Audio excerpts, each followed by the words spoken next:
안녕하세요. 다음교육의 과학부원장 김영덕입니다.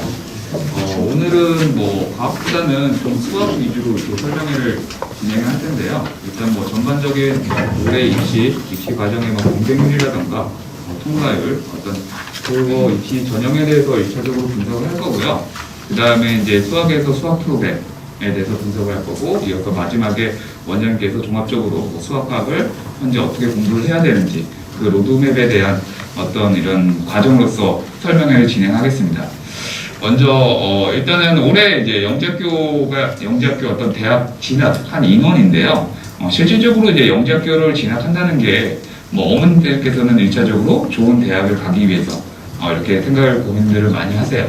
그래서 뭐 한 3년치 동안 각각의 학교에 어떻게 보면 선호도라고 볼 수가 있는데요. 당연히 이제 가장 많이 이제 가는 학교가 이제 서울대를 가장 많이 가요. 그 다음에 이제 카이스트, 연세대, 고대 이렇게 가는데요. 이거는 이제 영재학교를 졸업한 전체 인원에 대한 명수고요. 일부 어떤 재수생이 일부 좀 포함이 되어 있습니다. 그리고 좀 특이한 거는 여기 카이스트 같은 경우가 한 150명, 160명 정도 이렇게 가는데요. 이 카이스트를 진학하는 학생들의 절반은 거의 한가영 출신이라고 보시면 돼요. 그래서 한가영에서 한 내년 한 70명 정도 이렇게 카이스트를 가고 있는 추세고요. 그럼 대략적인 비율을 보면요, 아무래도 이제 가장 많은 학교를 간 게 이제 서울대겠죠. 서울대, 그 다음에 이제 카이스트. 서울대가 이건 전체 영재학교예요. 전체 영재학교에서 한 36% 정도가 이렇게 진행을 하고 있는데, 이제 매년 거의 보면요, 상대적으로 서울대를 입학하는 비율이 조금씩 이제 증가하고 있는 추세예요. 그러니까 영재학교를 들어가면은 나름 어느 정도 서울대를 보장한다 라는 개념으로 좀 보시면 될 것 같아요. 그러면 이제 학교별로 좀 살펴보시면요, 아무래도 이제 서울대를 가장 많이 보내는 학교는 이제 서울영재학교가 되겠죠. 보시면은 이제 올해 같은 경우죠. 올해 이제 68명이 이렇게 합격을 했고요. 경기 같은 경우도 53명, 뭐 나머지 영재학교 같은 경우도 한 30명 정도로 이렇게 서울대를 보내고 있습니다. 근데 여기서 좀 이제 어머니들께서 좀 고려를 해야 될 게, 이제 영재학교마다 좀 정원이 달라요. 어떤 학교는 이제 120명 정원이고, 그러니까 서울, 경기, 한국 같은 경우는 이제 정원이 110명이고 나머지는 한 90명 정도, 적은 학교는 뭐 76명 이렇게 됩니다. 그러면은 상대적으로 이제 정원 대비 얼마 정도 좀 서울대를 가느냐, 이걸 좀 보시면요, 대략적으로 서울이 한 57% 정도 이렇게 가고요. 경기, 대전이 한 40% 이상 정도 되죠. 그 다음에 나머지 학교는 한 30%에서 거의 40% 근접해서 이렇게 어떤 서울대를 보낸다고 보시면 돼요. 어떻게 보면 뭐 영재학교라고 하는 게 단편적으로 서울대를 가기 위한 목표가 되는 건 저는 올바르지 않다고 봐요. 뭐 실질적으로 어머님들의 목표가 서울대일 수도 있고 아이의 목표가 서울대일 수도 있는데, 영재학교를 보내는 게 아이들이 좀 자기가 좋아하는 과목에서 즐겁게 생활할 수 있도록 좀 이제 집중적으로 그런 공부를 시키기 위해서 좀 더 나가면은 자기가 원하는 공부, 자기가 희망하는 진로에 어떤 근접할 수 있는 방편이 되지 않을까 생각을 해요. 뭐 어떻게 보면은 학교를 선택할 때 이거 서울대 입학 합격률 정도는 좀 참고사항을 이렇게 보시면 될 것 같아요. 그러면 이제 영재학교 전형 과정에 대해서 좀 말씀을 드리면요, 뭐 이 부분은 지금 여기 오신 어머님들이 대부분 이제 2학년 학생들이니까 전형들은 대부분 다 알고 있을 거예요. 대략적으로 이제 서류 전형이 있고요. 이제 이게 한 6월 초쯤에 됩니다. 서류 자체가 한 5월 달쯤에, 한 5월 중순쯤에 각 학교별 서류가 나와요. 그러면 거기에 맞춰서 6월 초에 이제 서류를 넣고요. 서류는 뭐 생기부, 자소서, 추천서 이 세 가지가 주요 어떤 서류가 되겠고요. 그 다음에 이제 2단계 지필시험이 있죠. 2단계 지필시험이 대략 한 7월 중순쯤에 봅니다. 그리고 2단계 합격을 하면은 이제 3단계 최종 캠프를 하는데, 캠프는 대부분 한 8월 중순, 초중순 쪽에 이렇게 보신다고 보면 돼요. 그러니까 이제 입시 자체가 예전에 비해서는 약 한 달씩 조금 미뤄졌다고 생각하시면 돼요. 예전에는 캠프 자체가 뭐 한 7월 초 이렇게 많이 봤었거든요. 근데 한 달 정도 늦춰져가지고 한 8월 중순 이렇게 본다고 보시면 될 것 같고요. 어떻게 보면은 좀 영재학교를 대비하는 학생들이 뭐 한 달 정도 좀 더 공부할 수 있는 시간이 좀 주어졌다, 이렇게 보시면 될 것 같아요. 그러면은 각 단계별 어떤 뭐 지원 인원들과 뭐 경쟁률 이거에 대해서 잠깐 보시면요. 일단은 올해 같은 경우가 이제 참 뭐 특이한 입시였었죠. 서류를 한 곳밖에 넣을 수가 없었고 내가 넣는 학교에 대해서 그 학교의 시험을 볼 수 없는 이런 상황이었었는데요.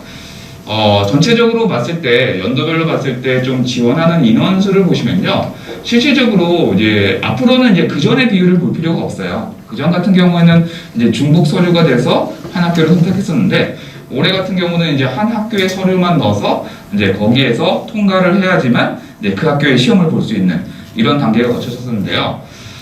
대체적으로 좀 서울을 보시면요. 서울이 약간 이제 독특한 측면이 있어요. 여기서 이제 독특하다는 얘기는 서류를 여러 개로 넣었던 시기나 서류를 한 곳에서 넣었던 시기나 그 변화율이 가장 적은 학교가 서울이에요. 뭐 단편적으로 보시면은 경기 같은 경우는요, 뭐 중복 서류가 될 때는 한 뭐 1,500개 아니면 2,000개까지 서류가 들어왔어요. 여기에서 이제 학교를 이제 경기를 선택해서 시험을 봤어서 어떤 인원수의 편차가 상당히 크죠. 뭐 나머지 학교들도 인원의 편차가 상당히 커요. 근데 서울 같은 경우는 거의 뭐 서류를 중복 서류를 넣어도 한 900명대, 한국만 넣어도 뭐 거기에 반토막이 아닌 한 700개 이상의 서류가 들어옵니다. 이 자료가 의미하는 바는 뭐냐면은 이제 서울 영재학교를 지원하는 아이들은 흔들림이 없어요. 나는 뭐 다른 데 필요 없어. 서울 쓸 거야. 뭐 여러 개를 쓸 때도 뭐 서울 넣고 경기까지는 넣어요. 아니면 뭐 서울만 넣거나. 그렇기 때문에 거의 이제 실응시 인원 자체가 크게 변함이 없는 학교다라고 보시면 돼요. 그리고 또 뭐 경기 같은 경우는요, 뭐 예전에 비해서 많이 줄었는데 여기 보시면은 경기가 한 올해 730명 정도 서류가 지원했는데요. 이제 서류에서 이제 통과를 시키는 인원, 실제 2단계를 응시한 인원이 한 370명 정도가 됩니다. 상대적으로 많이 차이가 나죠. 그러면 이제 그만큼의 인원이 이제 서류를 떨어졌다라고 보시면 돼요. 그러니까 서울 같은 경우는 한 200명 좀 안 되게 서류가 떨어졌고요.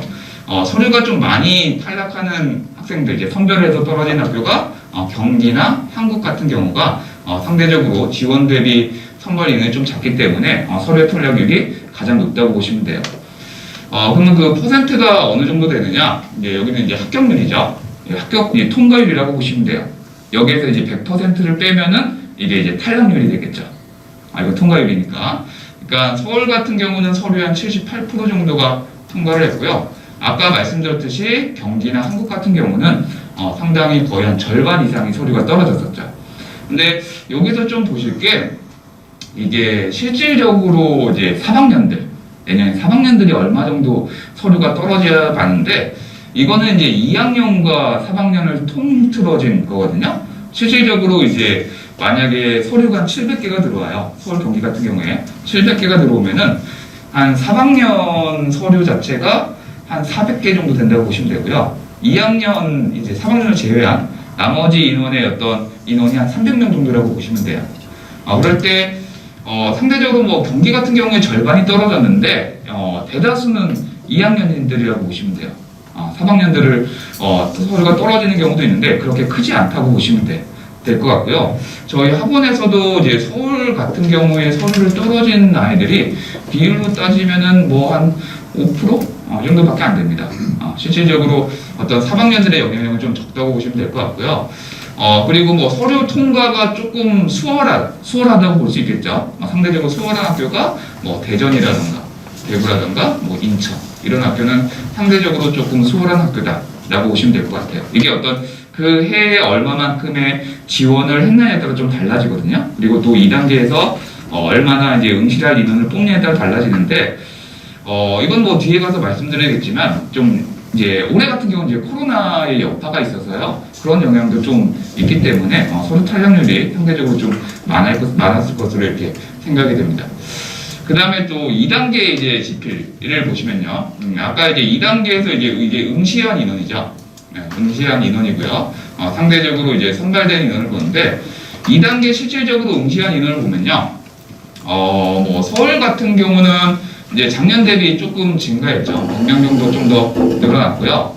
좀 이제 특이하게 좀 볼 학교가 경기 같은 경우는요. 매년 한 300명, 400명이 안 되게 이렇게 실응시를 합니다. 그러니까 뭐 생각보다 서류는 많은데 실제로 2차 보는 인원은 상당히 적다라고 생각하시면 될 것 같고요. 그 다음에 이제 한국이나 뭐 나머지 학교들이 대략 한 400명 내외로 이렇게 응시를 했어요. 그러니까 응시했다는 얘기는 서류를 통과해서 이렇게 시험을 본 거죠. 그러니까 제가 앞에서 말씀드린 게 올해 시국 자체를 조금 봐야 될 필요가 있어요. 왜냐면 올해가 이제 코로나 그때 시험 볼 때가 그 시국이었었고요. 그리고 또 하나 여건이 코로나 시국이기 때문에 시험 보는 장소에 대한 제한이 좀 있었을 걸로 봐요. 어떤 뭐 학교를 이제 어떤 2차 시험 응시 학교를 이제 섭외를 하고 그 학교에 대해서 이제 간격을 띄워서 이렇게 시험을 봐야 되잖아요. 그러면 이제 자기가 충당할 수 있는 인원이 그렇게 많지 않아요. 뭐 700명, 800명 이렇게 충당을 할 수 없기 때문에 좀 어느 정도 인원을 좀 제한해서 이렇게 보지 않았을까 싶어요. 근데 만약에 내년에 뭐 코로나가 풀리고 예전과 같이 정상적으로 시험을 보게 된다라고 하면은 1단계 서류는 좀 더 많이 통과시킬 것으로 예상이 돼요. 올해는 이제 제한이 있기 때문에 거기에 맞추다 보니까 좀 서류 통과가 좀 어려웠을 수 있는 학교들이 많았는데, 만약에 이제 내년에 정상적으로 와서 어떤 충분한 시험을 볼 수 있는 어떤 여건이 주어지면은 뭐 서류 통과는 좀 더 수월해지지 않을까. 실질적으로 저희가 올해 이걸 데이터를 분석하면서 깜짝 놀란 사실 중에 뭐냐면은 좀 너무 아이들한테 가혹하다. 이런 느낌을 많이 받았어요. 뭐 예를 들어서 한국 같은 경우는 1000명이 넘게 서류를 지원했는데 거의 600명이 서류를 떨어진 거예요. 그러면 그 1000명의 600명의 아이들은 한과형을 가기 위해서 많은 공부를 하고 많은 노력을 했을 거잖아요. 그럼 실질적으로 2단계 시험을 보지도 못하고 떨어지는 그런 안타까운 사실이 겪게 되는 거죠. 그래서 좀 너무 가혹하다고 생각했는데 학교 측면에서도 이런 것들은 좀 고려하지 않을까. 일상적인 생활로 돌아왔을 때 보고요. 뭐 결과는 이제 내년에 또 입시를 치르고 좀 더 분석을 해봐야지 이게 일괄적으로 갈지 아니면은 이제 코로나 시국 때문에 조금 고려한 상황인지를 파악할 수 있을 것 같습니다. 그럼 이제 2단계 합격률은요 거의 비슷하다고 보시면 돼요. 거의 한 뭐 30-40% 내에 비슷한데 2단계 합격률이 거의 비슷한 거는 실질적으로 캠프를 뽑는 인원은 거의 정해져 있어요. 거의 뭐 정원에 어떤 학교는 2배수에서 또는 한 1.5배수, 1.5배수에서 2배수 정원으로 뽑기 때문에 2단계 통과율은 거의 비슷하고 보시면 되고요. 그 다음에 이제 올해 같은 경우가 또 지역 우선 선발이 좀 이제 이슈가 됐었죠. 다른 학교들 같은 경우에 모두 다 어떤 뭐 지역 우선 선발을 인원을 충당해서 뽑기로 그런 한 해였는데, 대표적으로 서울 같은 경우를 좀 예시로 들어볼게요. 서울 같은 경우는 뭐 각 지역별로 2명씩 뽑고요. 그러면은 전체적으로 뽑을 수 있는 인원이 대략 한 80명 정도를 우발로 뽑을 수가 있습니다. 80명이라는 엄청난 숫자죠. 정원이 120명인데 120명에서 80명이면은 거의 뭐 한 70% 가까이를 우발로 뽑을 수 있는 여건이 되니까 뭐 그렇다고 해서 이 인원을 다 우발로 뽑는 건 아니에요. 그러면 실질적으로 우발로 되는 인원이 몇 명 정도냐? 21학년도하고 22학년도의 요와 같은 과정에서 어떤 우발 인원을 뽑았는데요. 대략적으로 한 60명 정도 우발이 된다고 보시면 돼요. 서울 같은 경우에는 실질적으로 이런 지역 우발도 있고요. 이제 더불어서 이제 교과 우발도 있습니다. 어떤 수학이나 과학에서 특출난 자질이 있을 때 우발로도 뽑거든요. 그러면은 대략 한 60명 정도가 우발 인원을 뽑는데, 이게 보면은 서울 지역에서 우발이 몇 명 됐고 다른 지역에서 우발이 몇 명 됐는지는 알 수가 없어요. 그건 공개를 안 하거든요. 그러면 대략적으로 저희가 추산해 보면요, 한 서울 말고 서울을 제외한 나머지 지역에서 우발 인원이 한 몇 명 정도 될 거냐? 한 18명 정도라고 보시면 될 것 같아요. 그러니까 서울 제외한 나머지 지역에서 한 32명 정도의 우발을 뽑을 수가 있는데, 대략 한 18명, 20명 안쪽으로 그렇게 서울을 제외한 나머지 지역에 우발 인원이 된다고 보시면 되고요. 그러면 대략 한 서울 지역에서는 거진 한 40명 정도? 40명에서 좀 40명 넘게 서울 지역의 아이들이 우발이 된다고 보시면 될 것 같아요. 그리고 서울 자체가 뒤에서 저희가 분석을 하겠지만 이 지역 우선 선발과 거의 무관한 학교예요. 실질적으로 그 영향을 가장 적게 받는 학교가 서울이기도 합니다. 대략적으로 이러면 되고요. 경기는 여기다 안 넣는데요. 경기는 지역 우선 선발이 있긴 있지만 그걸 공개를 안 합니다. 공개를 안 하고요. 그리고 우발, 이제 서울 같은 경우는 2단계를 봤을 때, 2단계 우발이다. 그래서 캠프 때 간단한 면접만 보고 끝나거든요. 근데 경기는 우발 전형은 있는데, 그 우발 인원을 공개를 안 해요. 그래서 2단계 통과하고 캠프도 똑같이 실시를 합니다. 그리고 최종 합격만 이렇게 나요. 내가 우발이다. 이런 것들을 얘기를 안 해줘요. 그러니까 자기가 우발이 됐지만, 우발이 된지도 모르고 입학을 해서 공부를 하게 됩니다. 이따 경기가 어느 정도 우발이 되는지는 맨 마지막에 분석할 때 좀 알려드리도록 할게요. 그리고 이제 2단계를 거쳐서 캠프를 가는데요. 캠프 같은 경우는 이제 최종 캠프만 넘으면 최종 합격이죠. 이제 캠프의 경쟁률을 보시면요. 가장 거의 좀 높은 게 이제 서울은 캠프 경쟁률이 상당히 높아요. 이건 왜 그러냐면은 이제 서울의 2단계 응시 인원이 150명 응시를 했었고요. 정원이 120명이지만 어차피 캠프에서는 우발을 제외하고 뽑습니다. 그러면은 우발 인원이 63명이고 63명을 제외한 나머지 한 57명 정도를 캠프에서 뽑게 돼요. 단순하게 생각하시면은 2단계 우발이 많은 학교는 캠프 경쟁률이 높다라고 생각하시면 될 것 같아요. 그래서 좀 서울을 좀 지원하는 학생들 같은 경우가 2단계 잘하고 3단계 때 이제 2단계를 통과했지만 3단계 때 좀 고비를 맞는 친구들이 많아요. 그리고 대체적으로 그런 고비를 맞는 아이들은 어떤 아이들이냐? 2단계 시험을 조금 어설프게 본 아이들, 좀 간단하게 통과하는 아이들이 상대적으로 최종적으로 합격하기도 조금 힘든 측면이 있습니다. 그래서 1차적으로 2단계 시험을 잘 보는 게 우선이라고 생각하시면 될 것 같아요. 그리고 나머지 학교들 보시면요, 실질적으로 우발 인원을 공개한 거는요, 여기 서울하고 대전밖에 없습니다. 대전은 26명으로 우발 인원을 이제 정해져 있고요. 경기 같은 경우는 저희가 추산하기로는 한 29명이 우선 선발이 된 걸로 추산할 수가 있어요. 그럼 이 추산 인원은 어떻게 알았느냐? 실질적으로 경기 영재학교는요, 이제 합격을 하면은 지역별로 합격한 인원을 다 공개합니다. 지역별로, 그러니까 경기도 내 지역별로도 공개하고요. 전국 단위에서도 대전, 강원 이제 통과한 인원들을 공개를 해요. 어차피 거기에서 한 명씩만 출연하면 되거든요. 그걸 따져봤을 때 한 29명 정도가 우발이 된 걸로 추산이 되고요. 나머지 학교들은 좀 알기가 어려워요. 근데 거의 이제 맥시멈이라고 보시면 돼요. 맥시멈 인원이고요. 실질적으로는 여기보다 조금 우발 인원이 적어서 경쟁률은 여기보다 조금 낮을 것으로 이렇게 추산이 되고요. 대략적으로 캠프는 어차피 정원에 2대1을 뽑으니까 대략 한 2대1 정도라고 생각하시면 될 것 같습니다. 자, 그 다음에 이제 3단계 캠프를 통과하는 요일을 보면요. 대략 서울 같은 경우는 한 38% 정도가 통과를 하고요. 경기 같은 경우는 한 47%. 한국 같은 경우는 합격률이 상당히 높죠.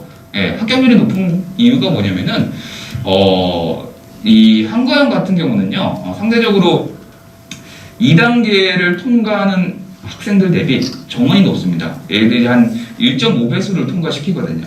1.5배를 통과하기 때문에 상대적으로 3단계를 통과하기가 상당히 수월하고요. 근데 한과형은 아까 말씀드린 서류 통과가 어려운 대신 2단계만 통과하면은 최종적인 합격률은 좀 쉽다. 이렇게 생각하시면 될 것 같고요. 그 다음에 이제 서울을 지망하는 학생들 같은 경우는 상대적으로 서류를 통과하기 쉬워요. 서류를 통과하기 쉽고, 그 다음에 2단계도 거의 무난히 통과합니다. 저희 학원 같은 경우 이제 아까 전체적으로만 말씀드렸고, 저희 학원 같은 경우에 서울을 응시하는 이제 2단계에서 캠프로 가는 인원이요, 올해 같은 경우에 한 95% 이상 된다고 보시면 돼요. 그러니까 대부분 통과하고요. 또 2학년 같은 경우, 그러니까 내년에 2학년이 된 학생들 같은 경우에는 거의 한 100% 이렇게 통과해서 이렇게 복을 했었는데, 실질적으로 이제 3단계 때에 좀 많은 고배를 마신다 그랬었죠. 그럼 그것도 보면은 3학년보다는 2학년들이 좀 많이 떨어지는 추세예요. 아무래도 좀 공부한 양이 미흡하기 때문에 상대적으로 많이 떨어지는데, 이건 전체적인 거고, 저희 학원 자체에는 그거보다 훨씬 더 높다라고 보시면 될 것 같습니다. 자, 그러면은 이제 여기에서 전체적으로 봤을 때, 그럼 이제 여기 계신 어머니들 이제 서울 경기 지역 아이들 학부모님들이니까 서울 경기 학생들이 어느 정도 합격을 하느냐를 보시면요. 학년도별로 봤을 때, 이게 이제 올해 입시 결과예요. 대략 보면은 한 60% 정도, 전체 영재학교에서 합격한 학생들의 비율이 60% 정도 된다고 보시면 될 것 같고요. 보시면은 예년보다 좀 줄어들었죠. 안타깝게도. 이 줄어든 효과는 좀 지역 우선 선발에 영향이 있다고 보시면 돼요.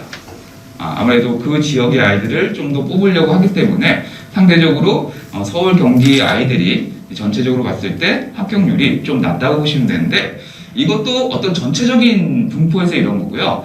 실질적으로 좀 학교별로 좀 들여다볼 필요성이 있어요. 그럼 우리가 학교별로 좀 보면 어떻게 되느냐? 이건 학교별, 올해하고 작년하고 학교별 분포가 되겠는데요. 보시면은 뭐 서울, 경기 같은 경우는 서울 같은 경우는 올해 한 85% 정도가 서울, 경기 아이들이 합격을 했고요. 경기 같은 경우는 거의 93% 정도 되죠.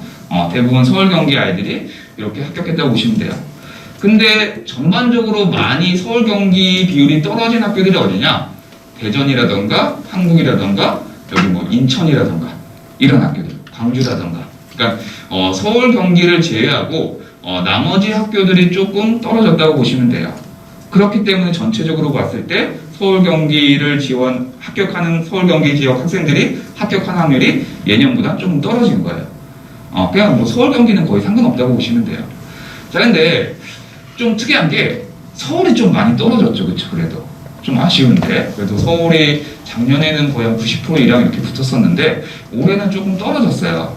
이게 왜 그럴지를 조금 추산을 해봐야 되는데, 일단은 이 자료 자체는 이제 우선 선발 인원, 뽑을 수 있는 맥시멈의 인원과 맥시멈의 비율이에요. 그럼 여기에서 이제 서울, 경기를 제외한 인원들의 어떤 우선 선발 인원과 비율은 어떻게 되냐? 이렇게 돼요. 그러면 서울 같은 경우는 서울 지역의 우선 선발을 제외하고 30명을 뽑을 수가 있어요. 전체 정원의 한 25%가 되죠. 그러면 이 25%와 그 다음에 여기 85%를 보면은 지금 얘가 85%인데 대략 15% 정도가 차이가 나죠. 그럼 15%는 서울, 경기 지역이 아닌 다른 학생이란 얘기예요. 그러면은 여기에서 서울, 경기를 제외한 다른 학생들을 우선 선발로 뽑을 수 있는 인원이 대략 15% 정도, 한 10% 정도가 차이가 나죠. 그럼 이 10% 정도 차이가 난다는 건 어떤 얘기냐? 서울, 경기를 제외한 다른 지역에서 아이들을 이 정도 뽑을 수 있지만 그 아이들이 실제로 다 합격하지 않는다는 것을 의미한다고 보시면 돼요. 그 다음에 그러면 서울에서는 왜 이렇게 차이가 나느냐? 그걸 좀 보시면은 저는 이렇게 좀, 이건 저의 생각이에요. 제가 분석할 때 생각에서는 올해 이제 지역 우선 선발이 강조되기 때문에 좀 어떤 현상이 나타나냐? 그 지역의 아이들이요, 그 지역의 시험을 보려고 하는 경향성이 좀 뚜렷했어요. 예를 들어서 예전 같은 경우는 내가 경기 지역에 살지만 나는 그래도 경기 지역에서 어느 정도 실력이 인정되는 학생이에요. 그럴 경우 예전 같은 경우는 그 학생이 서울을 갔었어요. 근데 올해 같은 경우에는 좀 더 안정적으로 서류도 한 곳밖에 지원을 못하고 그것만 봐야 되니까 그 지역의 시험을 보려고 하는 경향성이 좀 두드러져요. 이거는 이제 경기 지역뿐만 아니라 나머지 지역도 마찬가지예요. 뭐 대전 같은 경우도 예전에 대전에 우수한 아이들이 서울이나 경기까지 와가지고 내가 여기 한번 해볼래, 그런 아이들이 꽤 있었거든요. 근데 상대적으로 그런 아이들이 이쪽으로 올라오는 게 아니라 그 지역의 좀 선호도를 높여서 그 지역에서 시험을 보고 이제 합격을 하는 경우가 좀 두드러졌다고 보시면 돼요. 그럼 이런 근거는 어디서 찾을 수 있느냐? 경기 합격자 비율을 좀 보시면요. 올해 같은 경우가 예전에 비해서 여기 보시면 이게 서울 지역이고 이게 경기 지역이에요. 서울 지역 아이들의 합격률이 좀 떨어지고요. 경기 지역의 합격률이 좀 더 올라갔어요. 이걸 어떻게 해석할 수가 있느냐? 좀 경기에서 그래도 한다는 아이들이 서울로 오지 않고 거기 지역 가서 좀 많이 조금 더 봤다라고 생각하시면 될 것 같아요. 그러니까 상대적으로 이 경기 지역 애들이 서울에서 합격을 할 수 있는데도 경기 지역 본 거죠. 그러면 그만큼 상대적으로 이제 서울, 경기 지역의 합격률이 좀 떨어진 추세라고 보시면 되는데, 퍼센트로는 이렇게 되고요. 영수로 따지면 그렇게 많지는 않습니다. 그래도 거의 대부분의 아이들이 서울, 경기 지역 아이들이 합격하고요. 이 서울 같은 경우에 뭐 예전으로 봤을 때 거의 서울 지역 아이들이 거의 한 80% 정도 이렇게 합격을 한다고 보시면 돼요. 서울 지역의 아이들이 서울영재학교에 거의 한 80% 정도 이렇게 합격을 하고요. 한 20에서 한 그 정도, 한 30% 정도 경기 지역 아이들이 매년 합격하는 추세고, 경기 같은 경우는 좀 반대예요. 그러니까 경기 지역 애들이 거의 한 5, 60% 정도 합격하고 서울 지역 애들이 한 30% 정도 이렇게 합격하고 이렇게 된다고 보시면 돼요. 자, 그래서 뭐 전체적인 어떤 이런 입시에 대한 뭐 경쟁률, 뭐 어떻게 보면 좀 기본적인 상식과 나중에 어머님들이 학교를 선택할 때 좀 참고하는 사항으로 이렇게 알려드렸고요. 그 다음에 저희 이제 다운교육에서 이제 입시 지도가 어떻게 이루어지느냐, 요거에 대해서 좀 간략하게 설명을 드릴게요. 저희 학원 자체는 일단 뭐 담임제로 반별로 운영을 하고 있고요. 3월쯤 돼서 이제 입시 상담이 서서히 시작합니다. 저희가 이제 뒤에 가서 모의고사를 설명해 드리겠지만, 저희가 1월부터 모의고사를 봐요. 1월부터 모의고사를 보는데, 타 학원은 뭐 지금도 모의고사를 보죠. 근데 지금 보는 거는 모의고사가 아니라고 생각하시는 게 좋아요. 정규과정을 배우는 과정이니까. 정규과정이 다 마무리되는 거의 1월 말부터 모의고사를 보기 시작하면은 아이들의 어떤 성적 경향이 나타나게 돼요. 상대적으로. 그걸 토대로 이제 입시 상담을 진행하고요. 여기에서 이제 서류를 한 권 넣어야 되니까 대체적으로 어느 학교를 지원해야겠다라는 가이드라인을 잡아줘요. 그 다음에 이제 서류가 나오면 그 학교에 대해서 서류를 준비를 해서 이제 6월 초에 서류를 접수하는 이런 단계를 거쳐가고요. 그리고 입시 지도 자체가 좀 어렵습니다. 이게 뭐 단순히 한 가지 요소만 가지고 판단할 수 있는 요소가 아니라서 어떤 그동안의 수학과학에 대한 성취율과 어떤 성적에 대한 상향이냐 하향에 대한 경향성, 그 다음에 뭐 한 곳을 지원할 수밖에 없기 때문에 아이와 학부모님들의 의견, 그 다음에 이제 모의고사 점수를 통해서 판단 가능한 가능성, 이런 것들을 토대로 전체적인 입시 지도를 하고 있는데요. 뭐 여기에서 이제 가장 중요한 건 이제 모의고사 성적이 돼요. 그러니까 저희 다운교육에서는 좀 모의고사를 어떻게 보느냐, 저희 하거든요. 수학만 다니든 과학만 다니든 모의고사는 수학과학을 다 보게 합니다. 뭐 둘 다 다니면 아닌데 둘 다 보는 거고요. 내가 다운교육에 수학만 다녀요. 그래도 수학과학을 다 보게 하고요. 과학만 다녀도 수학과학을 다 보게 합니다. 의무적으로. 그건 왜 그러냐면은 입시라고 하는 게 한 과목 가지고 되는 게 아니거든요. 어차피 수학을 과학을 같이 봐야 되니까. 그래서 한 1월부터 한 4월까지는 종합 모의고사를 저희가 봐요. 여기는 종합 모의고사는 학교별 구분이 없다라고 보시면 돼요. 그래서 종합 모의고사를 보고 전체적인 어떤 성취율, 상대적인 백분위를 판단하게 되고요. 그 다음에 이제 서류를 넣고 나서는 이제 학교별로 진행을 합니다. 학교별로 진행하는 거는 뭐 서울, 경기, 대전, 한국, 예술역 이렇게 나눠서 자기가 지원한 학교에 맞춰서 모의고사를 볼 수 있게끔 이렇게 진행하고 있고요. 또 진행될 예정이에요. 그 다음에 이제 성적표가 나가는데 저희가 성적표를 보면은 여기 이렇게 전체적으로 이 종합 모의고사 성적표예요. 종합 모의고사 성적표를 보시면은 전체적인 백분위가 나옵니다. 이 아이가 영재고를 준비하는 학생들 중에서 상위 몇 %가 되는지, 5%인지 10%인지, 그리고 성적의 경향성을 볼 수가 있고요. 이걸 토대로 대략적인 이제 가늠을 하게끔 이렇게 입시 지도를 하고요. 그 다음에 이제 뒤에 보시면은 또 종합 모의고사지만 학교를 선택하게 합니다. 선택한다는 얘기는 전체적인 모의고사를 보지만 나는 서울을 지망해, 경기를 지망해. 그러면은 서울을 지원하는 아이들에서의 성적과 또는 내가 다음엔 경기를 지원했어. 그러면은 경기를 지원하는 아이들의 성적이 또 나오게끔 돼 있어요. 그러면 내가 처음부터 학교를 정하는 학생들은 없잖아요. 뭐 한 번은 서울했다가, 한 번은 경기했다가, 한 번은 한가영했다가 여기에서 이제 성적이 그걸 지원하는 학생들 대비 성적이 어떻게 나오는지를 볼 수 있게끔 이렇게 모의고사가 구성이 되어 있고요. 이런 모의고사 자료를 통해서 저희가 이제 어떤 가이드라인을 잡게 돼요. 여기 보시면은 이건 20학년도, 21학년도 뭐 서울 경기 합격자, 모의고사 합격자 분석이고요. 올해 같은 경우는 이렇게 됩니다. 그래서 매년 이걸 분석해서 대략적으로 모의고사의 상위 백분위가 어떻게 되느냐에 따라서 이 학생이 2차 통과 가능성이 있는지 또는 나아가서 최종 가능성이 있는지를 보게 돼요. 그래서 이게 뭐 한 해를 가지고 일시적으로 그걸 기준을 잡는 게 아니고 매년 이 자료가 업데이트 돼가지고 그걸 바탕으로 학생들의 가이드라인을 잡게 돼요. 실제로 앞으로는 이 영역이 상당히 중요할 것이라고 봐요. 왜? 서류를 한 곳밖에 넣을 수 없기 때문에. 그리고 그곳에도 통과해서 2차 시험을 봐서 통과를 하기 때문에 내가 어느 정도인지를 가늠할 수 있는 지표가 상당히 중요할 것으로 봐요. 뭐 예전 같은 경우는 서류 막 여기저기 넣고 여기 볼게 뭐 막판 가서 이렇게 되는데 그 학교를 정하는 시점이 맥심 5월이거든요. 서류가 나오기 전까지는 내가 학교를 딱 정해야 되기 때문에 그 시기가 상당히 빨라졌다고 보시면 돼요. 그래서 이 가이드라인을 참고로 저희가 이제 입시 지도를 진행하고 있고요. 이런 가이드라인을 통해서 올해 같은 경우에 이렇게 많은 아이들이 이제 합격을 했는데, 보통 뭐 단일 학원, 어떤 단일 전체 전국 단위가 아니라 저희가 이제 분점이 그렇게 많지는 않아요. 가운데 여기 있고, 목동관 있고, 송도관 있고, 물론 모의고사는 다른 지역에 있는 학원들과 연계해서 같이 봅니다. 그래서 단일 학원 기준으로 가장 많은 학생들을 배출한 학원이 되지 않았을까, 이렇게 생각이 돼요. 만약에 뭐 지금 여기에 다니고 계신 어머니도 있을 거고, 지금 저희 다원교육에서 수업을 듣지 않는 어머니들도 계실 거잖아요, 그렇죠?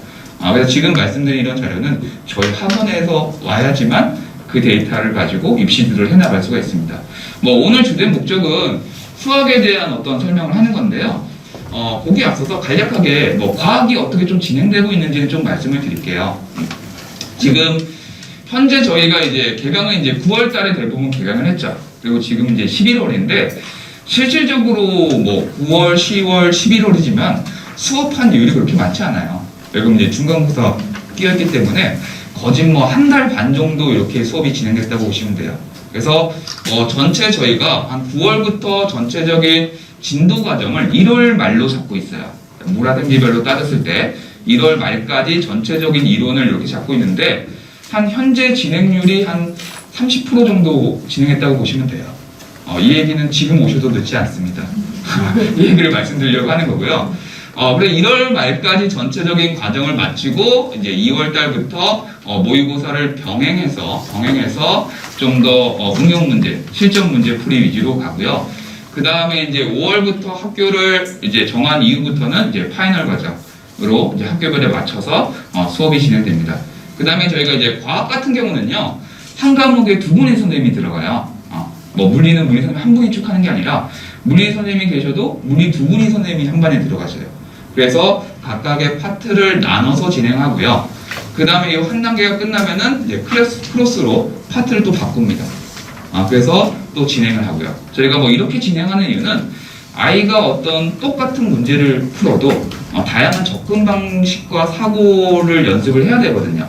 그러니까 선생님마다 문제를 푸는 요령과 문제를 이해시키는 방법이 달라요. 개념을 이해시키는 방법이 다르기 때문에 그런 다양한 요소들을 아이들이 받아들이고 경험하고 공부할 수 있게끔 하기 위해서 이런 시스템을 가지고 있습니다. 그래서 전체적인 저희 과학 프로그램이 뭐 이렇게 진행된다라고 보시면 될 것 같고요.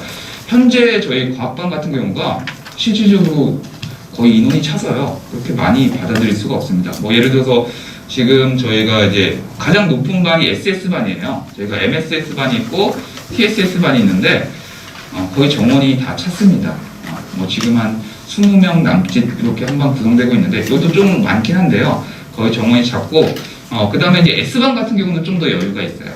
S반 같은 경우는 좀 더 여유가 있는 상황이라고 보시면 될 것 같고, 뭐 자세한 문의는 상담실에 연락을 주셔서 이렇게 상담을 나눠보시면 될 것 같습니다.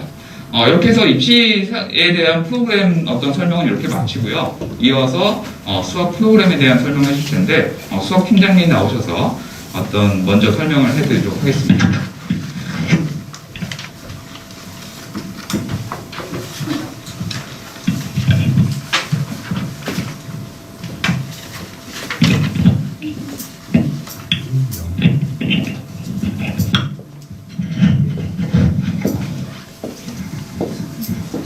안녕하세요, 최선호입니다. 앞에서 이제 입시를 진행하는 여러 데이터들을 보셨죠? 그러니까 어느 정도 경쟁 시험이다 보니까 당연히 어떤 상대적인 위치가 분명히 정해져야 입학을 할 수 있고 이런 거니까 상당히 소중한 데이터죠. 그러니까 어머님들이 그걸 다 아시고 그냥 하시면 됩니다. 근데 중요한 거는 이제 우리 아이들이 그걸 할 수 있느냐에 대한 문제가 남아있죠, 사실은. 그 데이터는 저렇게 돼 있으니까 저 안에 들어가면 충분히 합격할 수 있다는 거는 잘 될 것 같습니다. 그래서 뒤에 저희 부원장님께서 또 수학 프로그램 다 말씀드리고 하고, 저는 이제 앞으로 남아있는 겨울방학 전까지 공부를 이제 뭔가를 해야 되는가, 뭐 이런 것들을 좀 실질적으로 제가 생각하는 나름대로 말씀을 좀 드리려고 합니다. 그러기 전에 이제 어머님들도 그리고 부모님들도 공부를 많이 하셨지만 지금 이제 반성을 한번 해볼 시간이었거든요. 그 전에 이제 어떤 문제의 경향을 조금만 보도록 하겠습니다. 그러니까 그 포인트를 잡아야 되는데 지금 이제 현재 문제를 기출 분석을 하는 설명회는 아니니까 그건 이제 이미 다 했거든요. 그래서 문제의 유형을 조금 보고 문제 구조가 어떤 건지 조금 볼 필요가 있어요. 그러니까 왜냐하면 아이들이 어떻게 공부를 해야 되냐 봐야 되지 않겠습니까? 그래서 이제 이거는 KMO 1차하고 2차 문제입니다. 이게 글씨가 너무 작아서 안 보이긴 하는데요. 그냥 제가 대충 말씀드리면 이쪽은 1차 시험이고 이제 2차 시험인데 여기서 보고자 하는 거는 묻는 게 뭔가를 보고 싶은 거예요. 여기에서는 대체적으로는 숫자나 수치 이런 것들이 주어지고요. 그걸로 할 수 있는 것들을 다시 구해봐 라는 어떤 실행의 영역을 많이 요구합니다. 이걸 줬으니까 이쪽 길이 좀 구해볼래? 넓이 구해볼래? 이거 방정식 줬으니까 이 값 구해봐봐 이런 정도? 이 정도의 범위가 있으니까 최대 최소는 얼마나 되니? 뭐 이런 것들을 묻는 거고요. 이쪽도 거의 비슷합니다. 다만 수치를 구하기보다는 그것이 확실히 맞는지 안 맞는지 정렬 수학적으로 논증하는 작업들이 필요하기 때문에 어떤 서술이나 이런 것들이 굉장히 구조화가 잘 되어 있어야 돼요. 더 편하게 말씀드리면 KMO 2차에서 득점을 하려면 원하는 문구를 잘 써줘야 돼요. 단어나 이런 거. 그죠? 뭐 염색 뭐 이런 걸 할 때 어떻게 해야 된다. 이런 걸 써줘야 된다는 어떤 그런 것들이 있어서 크게 틀이 이렇게 좀 정해져 있는 게 좀 분명히 있습니다. 지금 이제 KMO가 이제 35회나 돼서 이게 이제 개인적으로는 약간 이제 문제 뱅크처럼 돼버려가지고 약간 사고하는 힘이 좀 그렇다고 이런 느낌이 좀 듭니다. 그 다음은 두 번째는 이겁니다. 이 두 문제는 이제 올해 영작교에서 나왔던 2차 집필 문제인데요. 이것도 좀 글씨가 작지만 구조나 이런 것만 좀 보려고 해요. 사실 서울 경기 문제가 전혀 아니고요. 그 여태까지 지난번에 출제했던 공동 출제가 좀 됐습니다. 그래서 그 부분 중에서 문제를 가져왔는데 문제를 분석하고자 하는 게 아니라 문제의 형태나 어떤 방향으로 공부하는지를 좀 보고 싶어서 그렇거든요. 이게 이제 한 문제예요, 한 문제. 이것도 한 문제입니다. 우선 앞에 문제는 벌써 제가 넣은 건 14문제를 거기다 넣었는데요. 여기 딱 두 문제만 넣었거든요. 차이점이 조금 느껴지시네요. 네, 수업 시간하고 비슷한 현상이 벌어져요. 네, 제가 대답을 해도 괜찮습니다. 다 알고 계실 테니까. 우선 문제 길어요. 그죠? 첫 번째. 그다음에 두 번째로는 뭔가 이제 앞에는 그림이 전혀 없었는데 여기는 그림도 있고요. 그쵸? 뭐가 좀 주어져 있어요. 그 다음에 세 번째로 글씨가 너무 작아서 그런데 죄송하지만 여기 보면은 몇 개인지 구하라 하고요. 여기는 어떤 방법으로 하면 몇 개를 더 넣을 수 있냐를 묻고 있어요. 여기는요, 또 구해봐라. 여기는 또 특징을 세 가지 너 생각대로 한번 적어봐. 이런 거고요. 밑에는 무엇인지 구하라. 그리고 여기는 그다음 또 하나 차이는 문제가 하나를 묻는데 그냥 하나만 묻는 게 아니라 그거에 대한 이제 여러 각도에서 좀 묻는 거죠. 이쪽에서는 깊이 들어간 거고요. 그러니까 수직적 사고를 원한 거예요. 이걸 했을 때 더 잘할 수 있어, 더 잘할 수 있어. 최적화 문제를 묻는 거고 여기서는 너 이 시행에 대해서 알고 있나? 그거 파악했으면 너 나름대로 논리적으로 해보고 다른 과목 좀 세봐. 뭐 이렇게 해서 약간 수평적 사고를 원하는 문제라고 생각할 수 있습니다. 이게 문제의 난이도나 어떤 모델링을 해야 되는 부분이 달라지는 거지 서울 경기 문제들도 거의 이런 식으로 됩니다. 이 둘의 차이를 크게 나누면 정형 문제하고 비정형 문제로 나눌 수 있어요. 이걸 요즘 말로 하면은 열린 문제하고 열리지 않은 문제 뭐 이렇게 얘기할 수 있습니다. 정형 문제는 쉽게 얘기하면은 문제풀이 해결 방법이 알려져 있어요.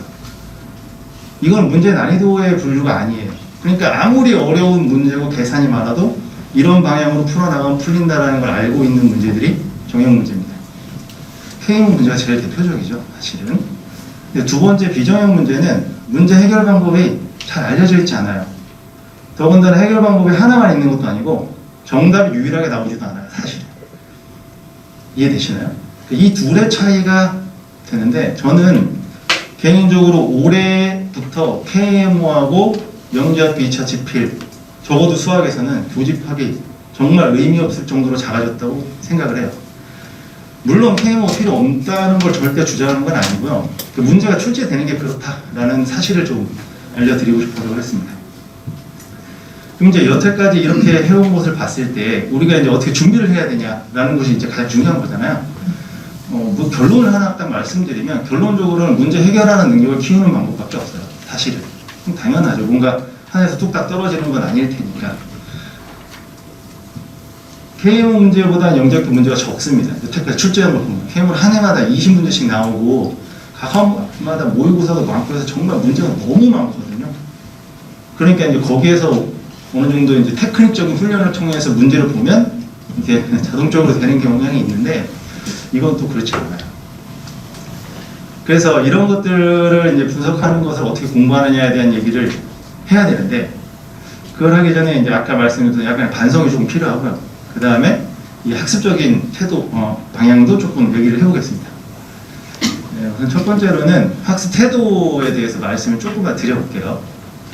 이제 어머님들하고 아버님은 이제 공부를 좀 하시고 아이들한테 이제 주장 혹은 이렇게 했으면 좋겠다라고 저희들은 안 했지만 이렇게 해보라고 하는 것들 세 가지를 세 가지 하고 하지 말아야 될 것 세 가지를 조금 정리를 좀 해보려고 해요. 그 이유는 나중에 말씀을 드리겠습니다. 우선 첫 번째로는 의심. 이걸 절대로 하면 안 됩니다. 왜냐하면은 지금 아까 부모님이 말씀하셨듯이 지금 아이들은 이제 뭔가 배우고 성장하는 단계예요. 그리고 KMO를 했다고 해도 문제 방향을 바꿔서 나온 문제들에 적응을 하거나 공부를 해야 되는 상황이기 때문에 뭔가를 내가 의심하면 안 돼요. 내가 할 수 있을까?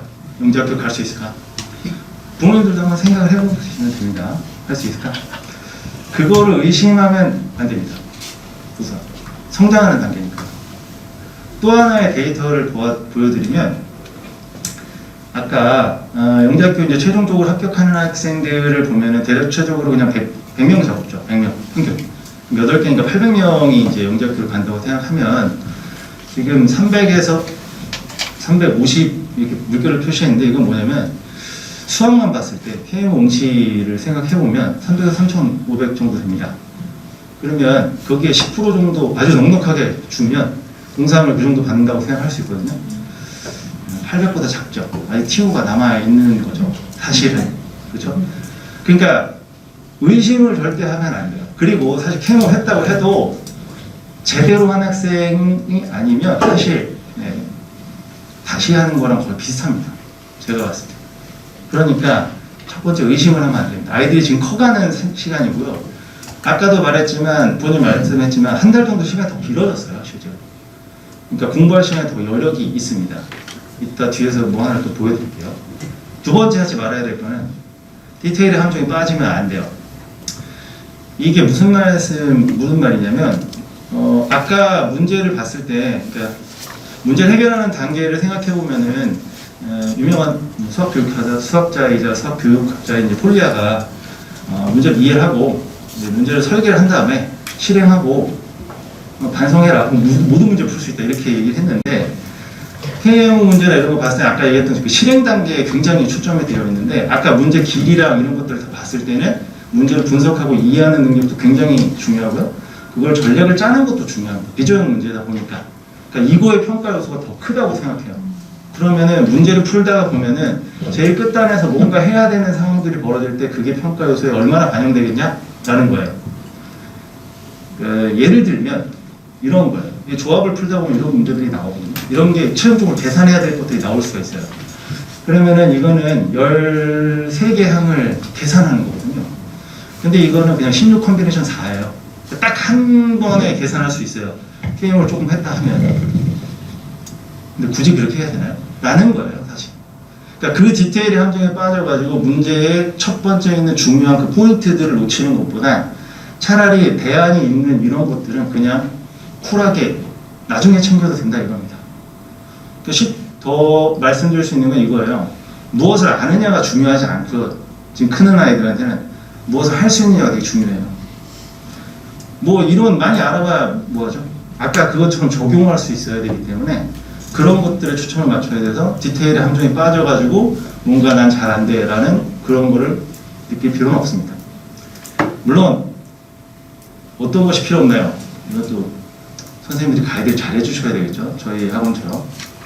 그래서 그거를 나중에 또 다시 채우긴 해야 되겠죠. 그렇지만 지금은 성장하는 단계에서 어느 정도 커트를 할 필요는 있다. 또 하나 1위 1비 부모님이 아까 말씀해 주셨어요. 1위 1비를 하면 안 됩니다. 지금 아이들이 성장을 하는 단계인데 예를 들어서 이런 건 좋아요. 단원이나 문제를 풀면서 기쁨과 슬픔을 느끼는 건 너무나 좋죠. 대부분 슬픔이겠지만 원래 인생이 다 슬픔이 아닌가요? 어느 좀 가끔 기분 좋잖아요.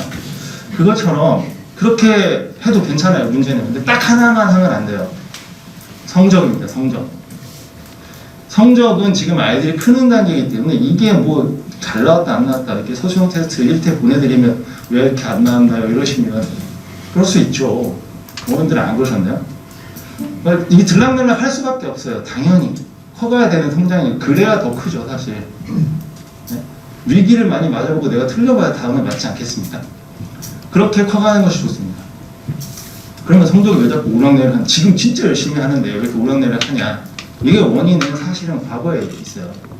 과거에 내가 공부 안 했으니까 그렇죠. 그 지금 잘못이 아니라고요.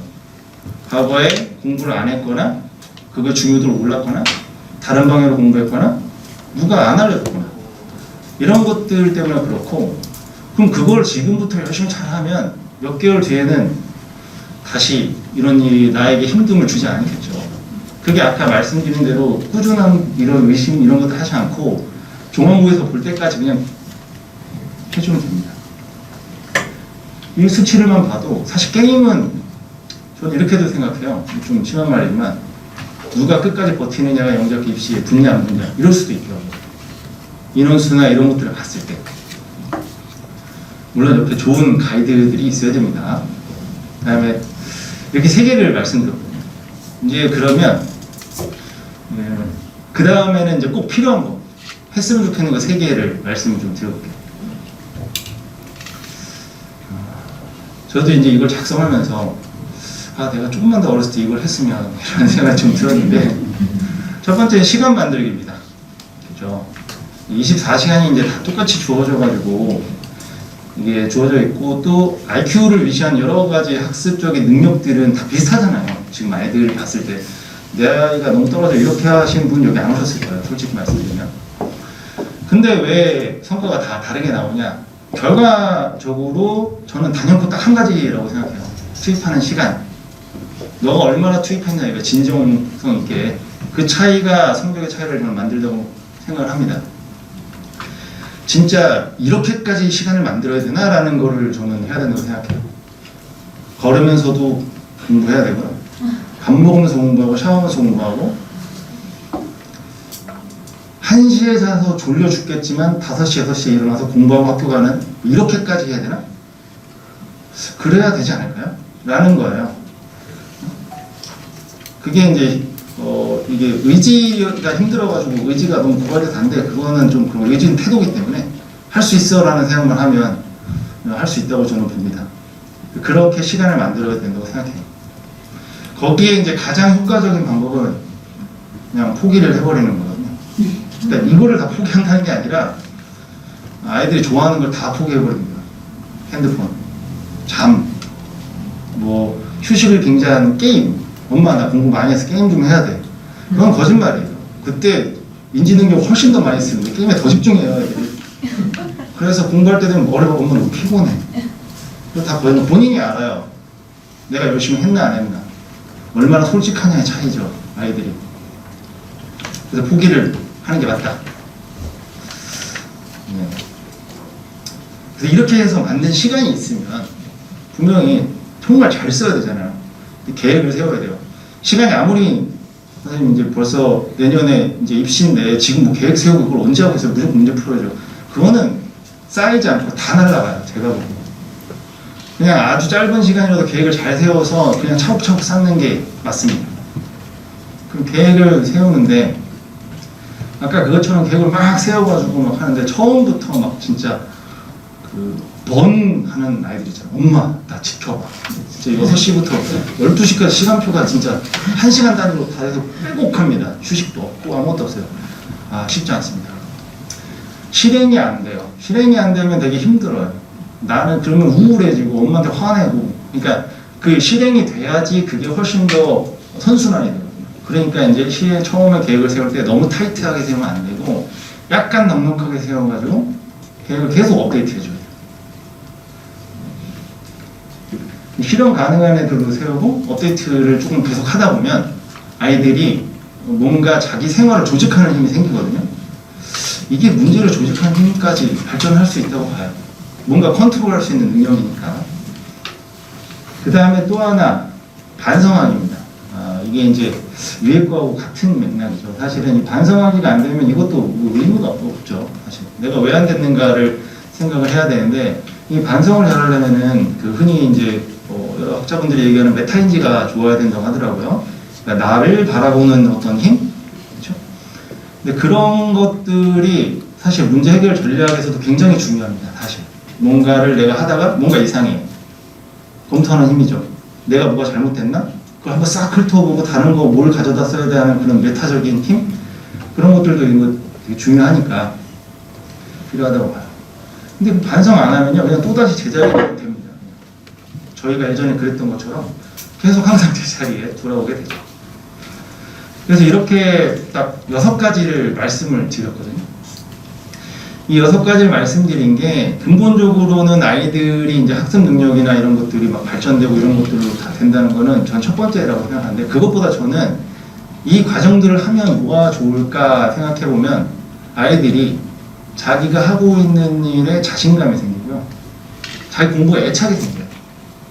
그렇잖아요. 내가 이렇게까지 열심히 하고 자기가 하는 것들이 자기 훈훈감이라고 그러잖아요. 자기가 막 이렇게 하다 보면 자기 애착이 생겨요.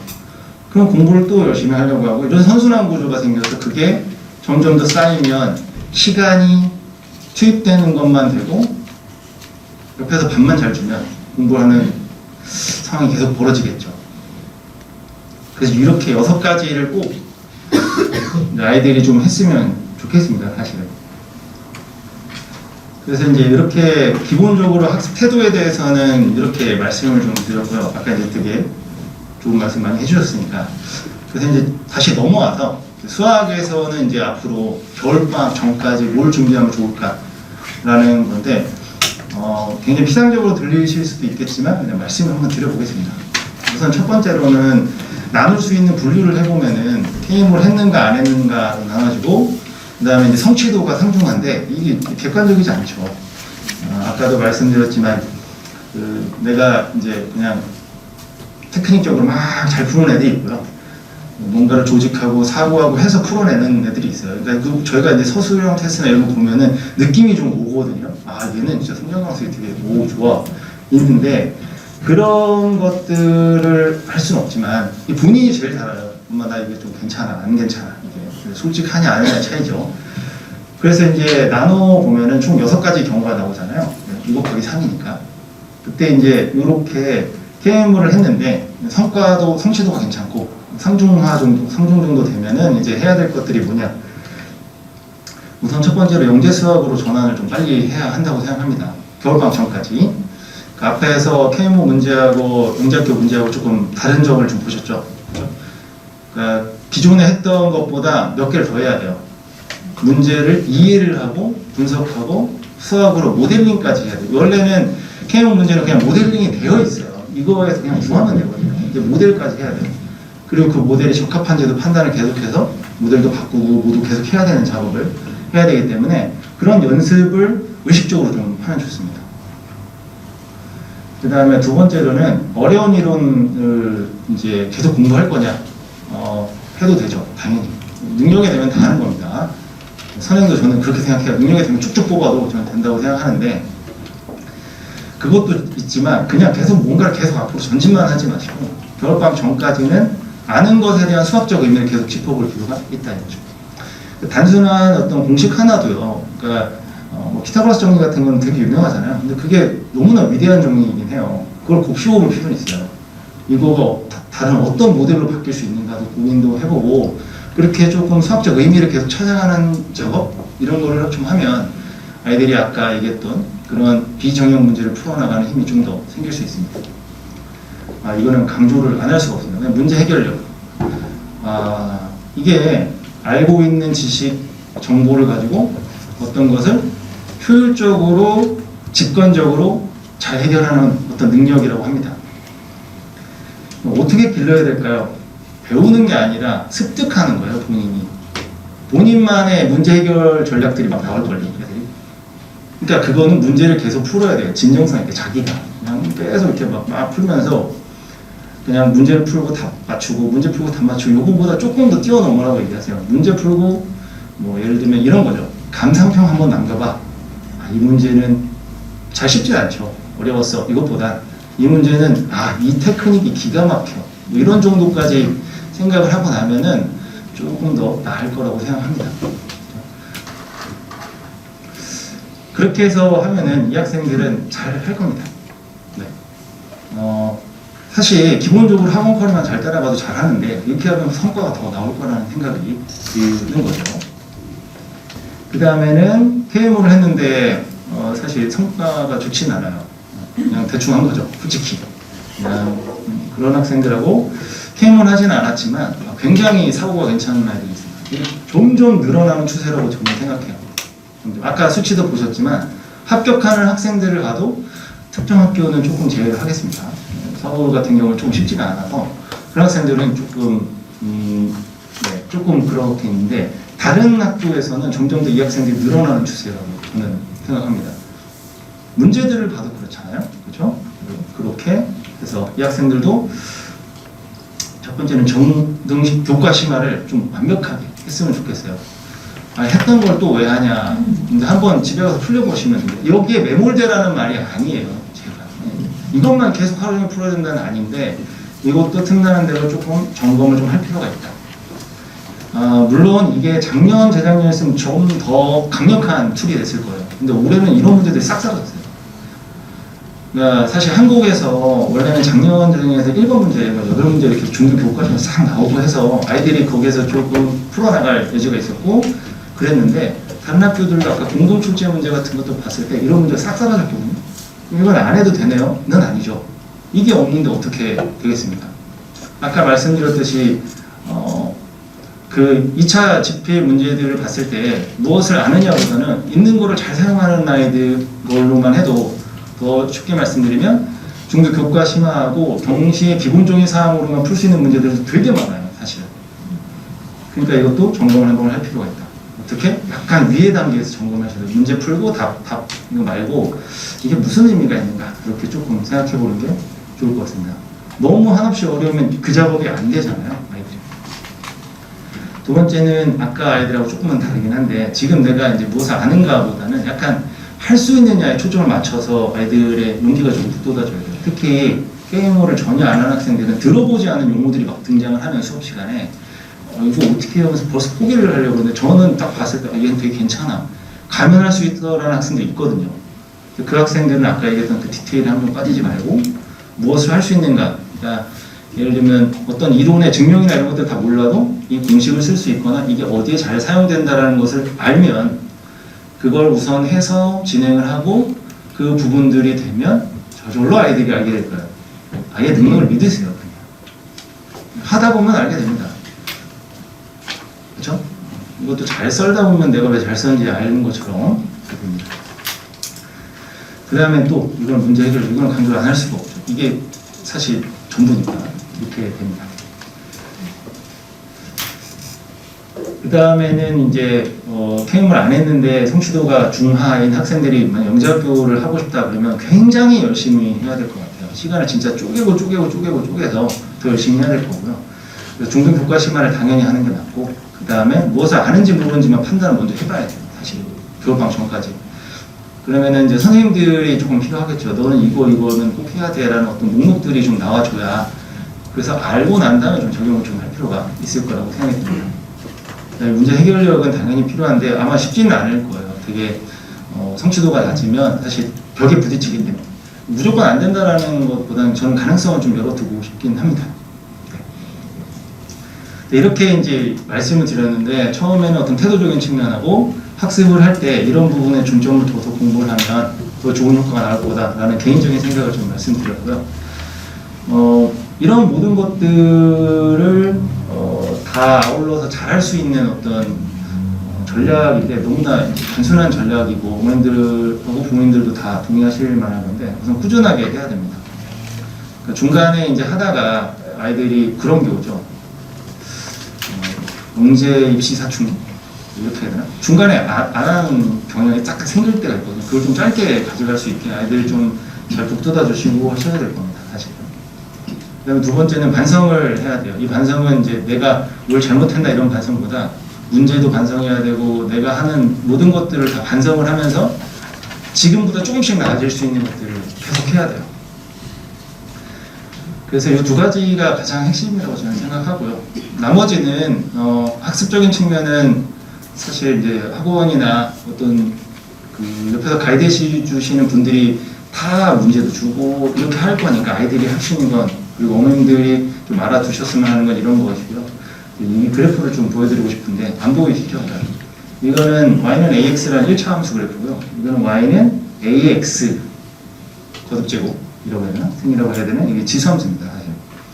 근데 이제 배우셨겠지만 a가 이제 1보다 크면은 이제 이게 그래프 이렇게 생겼어요. 근데 여기서 이 x가 저는 a는 뭐 능력 이렇게 생각하고요. 이쪽으로 좀 갈 수 있게 아이들이 늦게 출발하더라도 저는 된다고 봐요. 아까 그 문제들을 보시고 제가 그냥 주장만 했지만 그 문제를 풀어나가는데 필요한 어떤 지식들이 그렇게 정말로 한없이 높은 것들이 아니다라는 말씀은 드릴 수 있거든요. 확실히 뭐 어떻게 쓰느냐의 문제니까. 그러니까 이제 x는 시간이에요. 시간을 그냥 쪼개고 넣어서 이렇게 하면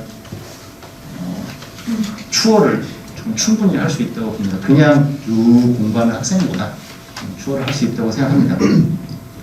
그래서 여기까지 이제 제가 아이들이 어떻게 했으면 좋겠다, 그리고 제가 생각하는 공부 방법들을 말씀을 좀 드렸고요.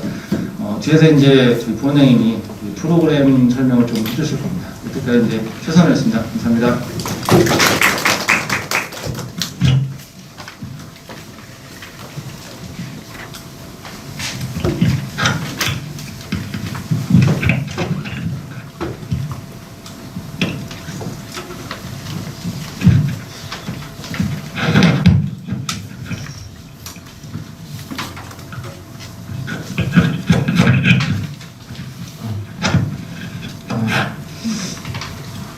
안녕하세요.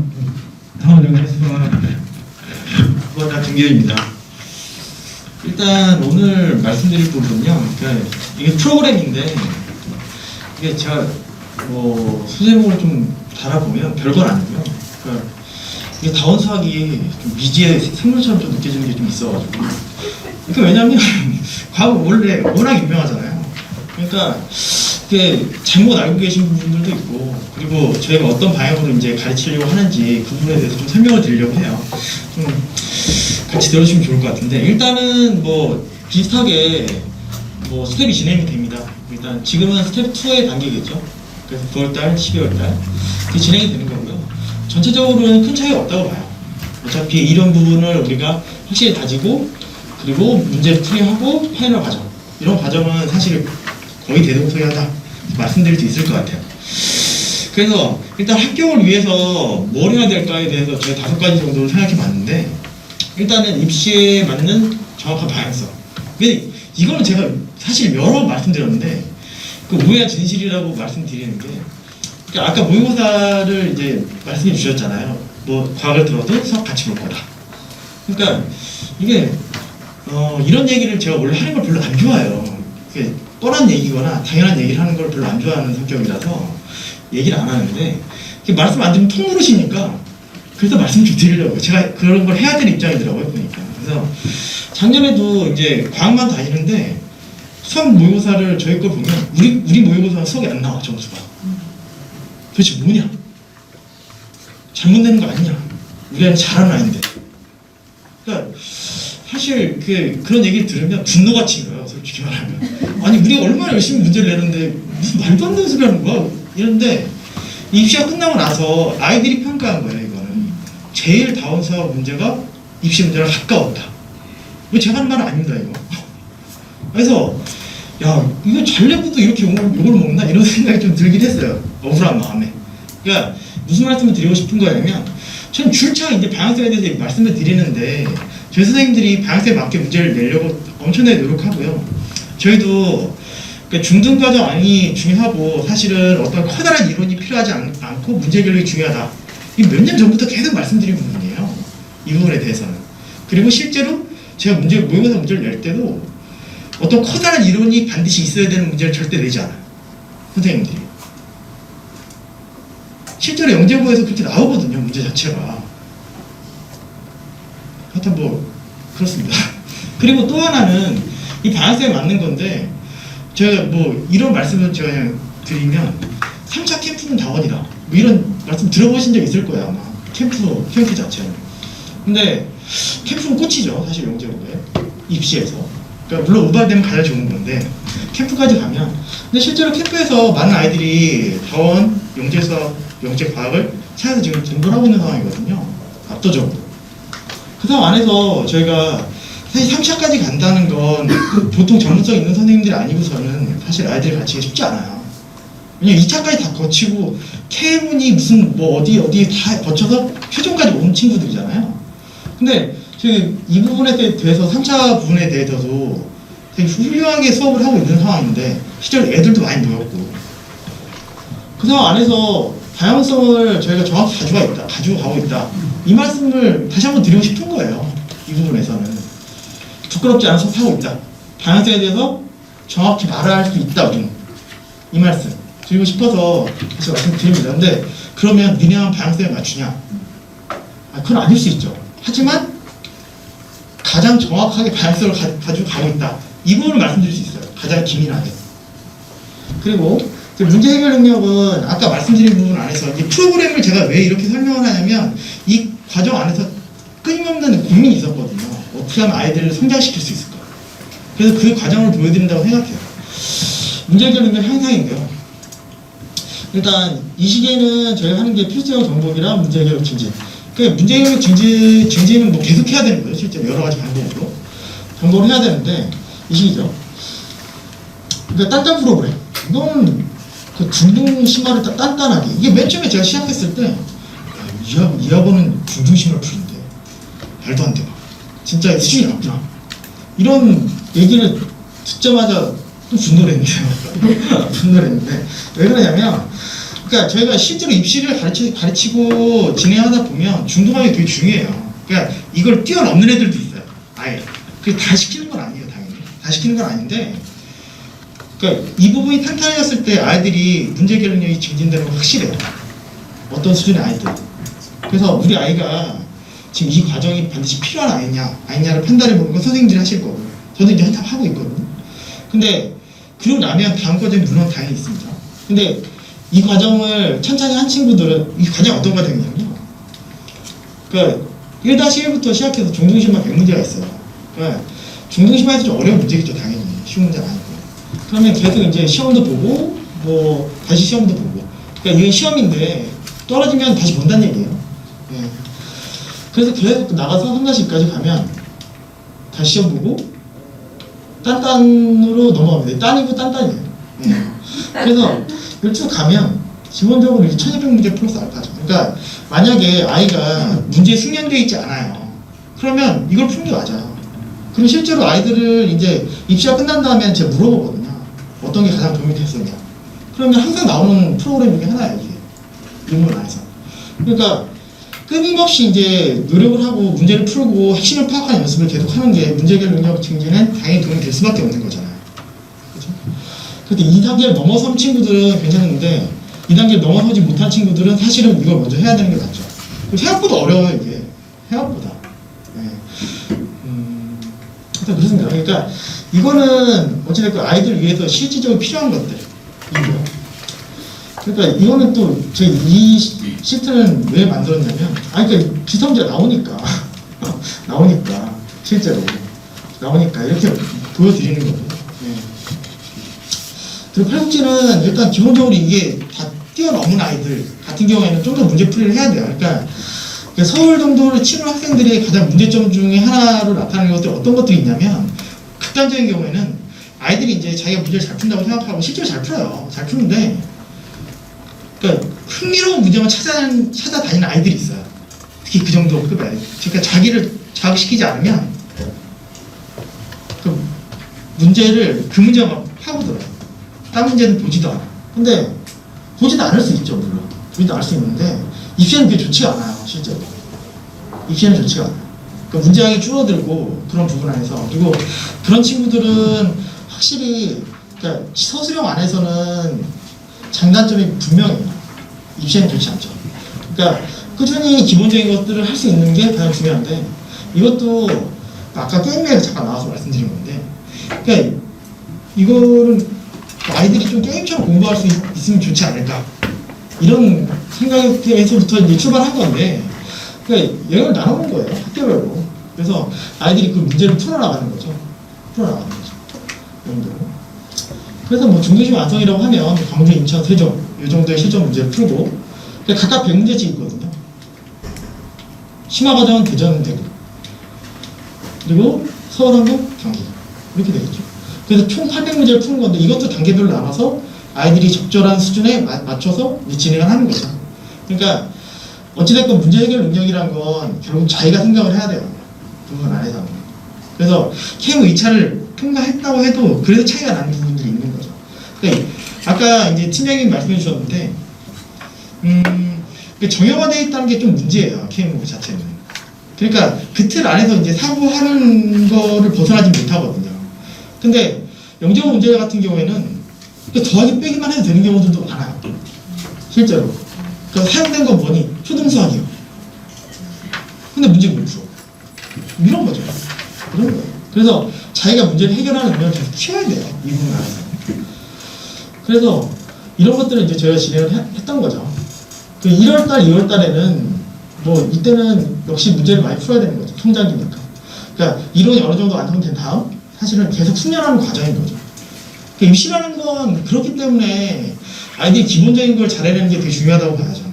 물론 잠을 안 자고 이런 거는 저는 개인적인 취향은 아니지만, 눈 떴을 때, 눈 떴을 때만 제대로 시험을 하려고 해도 충분히 잘할 수 있거든요. 아이들이 똘똘한 친구들이 거의 대부분이기 때문에. 그래서 실전 문제 풀고요, 유형 확실한 복습. 그러니까 일단 어차피 이게 중등과정 안에 있기 때문에 여태까지 나온 기출 문제를 재활용하는 경우도 있어요, 아이디어를. 그러니까 이런 부분 안에서는 확실히 연습을 해야 되겠죠. 그래서 이거는 진짜 제 교재를 보면 항상 똑같은 얘기가 다 써있어요. 단원별로 제가 이제 코멘트를 달아놓은 게 있는데, 문제를 해석해요. 당연한 얘기. 근데 문제 해석하는 게 쉽지 않아요. 그러니까 그건 KM 2차를 했건 뭘 했건 문제 해석을 제가 문제가 무슨 말인지 모르겠어요. 말해주세요. 핵심을 말해주세요. 그럼 풀게요. 핵심은 네가 말해야지. 그렇죠? 그리고 뭐 피드백인데요. 이것도 그 아까 말씀드린 거랑 대동소이합니다. 일단은 저희가 뭐 수업을 진행하면 그 수업 진행한 당일 날 과제 성취도가 나와요, 이 부분 안에서는. 어느 정도 공부하고 있는지. 그리고 1일 테스트를 보기 때문에 1일 테스트 피드백이 나오고요. 그러니까 뭐 수요일날 시험을 봤다고 하면 금요일날 나가는 거죠, 성적이. 관리 시스템 이렇게 된 겁니다. 그 마지막은 이제 전체적으로 모의고사 아까 말씀드린 부분 보면서 이제 시작하면 될 것 같아요. 그러니까 결국은 약점을 보강하고 사고를 확장하는 그런 연습을 해야지 최종 단계까지 갈 수 있기 때문에. 그리고 이 부분 안에서는 되게 중요해요. 그러니까 늦게 입반하는 친구들은 실제로 모의고사를 못 봤을 때, 왜냐면 실제로 지금 입반한다고 하면 뭐 기말고사 끝나고 나서 입반하는 경우도 꽤 많잖아요. 그럼 이제 12월이기 때문에 그 부분 안에서는 모의고사 점수가 이제 1월 달부터 봤을 때 안 나오기 시작하면 그것도 극복해내야 되는 단계들이 좀 있어요. 그러니까 내가 잘하는데 모의고사가 좀 개떡같이 나와, 예를 들면. 그러면 그때 이제 아이들이 마음에 상처를 받고 극복해야 되는 시기들이 좀 있어요. 근데 시절 생각해보시면 중간고사가 또 있고 뭐 어찌됐건 또 준비하는 시간들이 있을 거잖아요. 그러니까 그 부분에서 빨리 극복하는 거, 이 부분이 중요하죠. 그래서 가이드가 중요하고, 그래서 약점이 생기면 그때 보강해야 되는 거 중요합니다, 이 시기에 하는 친구들은. 그리고 이런 교재가 있고요. 뭐 자기주도 학습 자료가 있습니다, 이 부분 안에. 네, 지금 진행을 하고 있고. 그래서 뭐 합리적인 입시 지도를 한다, 이렇게 말씀드릴 수 있을 것 같은데, 일단 개강반 안내를 좀 말씀드리고 여기서 다시 말씀을 좀 드릴게요. 그러니까 12월 개강반이 있고요. 뭐 좀 말씀드리면, 일단 첫 번째는 이제 서울 영재고를 좀 지망한 학생들이 이제 왔으면 좋겠는 반이라고 생각하시면 될 것 같고요. 그리고 이 부분도 서울 영재고를 저희가 이제 특별반을 만들고 진행을 했었거든요. 진행했었는데, 그러니까 왜 서울 영재고를 다운 수학 2차 준비했을 때 가는 친구들을 이렇게 적나요? 이렇게 여쭤보신 분이 계셔서 제가 솔직히 말씀드렸어요. 안 보내주시니까 없죠. 좀 보내주세요. 근데 실제로 저희가 진행했을 때 재작년 같은 경우에는 그 특별한 아이들이 전원 다 합격했어요. 설명적으로. 전원 다 합격했고, 그리고 작년에는 이제 아까 뭐 78% 하셨는데 1차에서 탈락을 해가지고 애들이. 그래서 좀 그랬지만 어쨌든 믿고 맡겨주셨을 때 저희가 열심히 했다. 이 부분 충분히 말씀드릴 수 있을 것 같고요. 그리고 또 말씀 좀 드리면 어찌됐건 저희 수학 같은 경우에는 이게 이렇게 타고이랑 비교했을 때 무시받을 만한 강사진인가? 저 솔직히 이런 생각이 좀 들어요. 왜냐하면 지금 보셔도 창이 원투펀치거든요, 사실은. 윤시현 선생님, 유일한 선생님. 아니 이런 원투펀치가 있는 수학학원이 어떻게 무시받아야 되지? 물론 그런 생각이 들고요, 저 개인적으로. 물론 좋은 대수 선생님도 있고 아까 팀장님 조합 선생님도 계시고요. 기하 선생님, 이장현 선생님도 이제 오실 건데 원래 같이 계시다가 잠깐 따라갔다 이제 다시 돌아오시거든요. 그러니까 아니 강사 중에 나쁜 것도 아니고 정말로 너무 좋은데 어떤 부분에서. 그리고 서울 같은 경우에 창의형이 또 중요하기도 하잖아요, 실제로. 그리고 차이만 나오는 건 물론 아닙니다, 당연히. 그리고 하여튼 뭐 드리고 싶은 말씀은 많은 것 같아요. 하여튼 그래서 그러니까 제가 이런 말을 원래 잘하는 사람인데 그러니까 해야 되니까 저도 제가 해야 될 것 같아요. 누군가 해야지 이거를. 그렇죠. 아니 미지의 동료로 남을 수는 없잖아요. 그렇죠. 그래서 제가 그냥 솔직하게 뭐 말씀드리는 거고요. 그러니까 없는 사실은 아닙니다. 근데 일단 이 반 같은 경우에 많이 안 모이더라도 저희는 최선을 다할 거고, 그리고 아이들을 합격시키기 위해서 실제로 잘했고요. 앞으로도 잘할 거예요. 네, 그런 부분. 그리고 이 MS반과 TS반 같은 경우에는 연가고 대비라고 하는데, 이게 또 말씀드리고 싶은 부분은 저희 과거도 엄청 잘해요. 그러니까 과거를 지금 연기부에서 말하면 좀 그럴 수 있는데, 그러니까 무슨 말씀을 드리고 싶은 거냐면, 입시를 잘하는 학원이라는 걸 말씀드리고 싶어요. 그러니까 저희 수학 선생님들 같은 경우에는 모든 입시 과정을 다 들어가세요. 그러니까 과거 면접도 잘하시고 어떻게 진행했는지 다 알아요. 그래서 제가 선생님들한테 말씀을 드려요. 제발 그 입시에 대해서 애들한테 좀 말씀을 해야 할 수업 시간에 이렇게 흐름이 진행되니까 이렇게 공부해라. 어린 친구들한테 특히나 더 말씀을 드리거든요. 그러니까 과거 인원도 그렇고 일단은 영적 캠프도 그렇고 실제로 이제 입시에 가장 필요할 때 저희가 많은 수업을 하고 실제로 많은 아이들이 만나고 있거든요. 그래서 그 부분 안에서는 이 연가고반 같은 경우에는 아이들이 이제 확실히 합격할 수 있도록 저희가 초반부터 잡아서 이제 진행을 하겠다 이런 의지를 보여드리는 거라서 이것도 관심 있는 분들은 보시면 좋을 것 같아요. 네. 일단은 뭐 전반적으로는 여기까지 이제 말씀을 드리면 될 것 같아요. 네, 이 부분 안에서. 네. 감사합니다.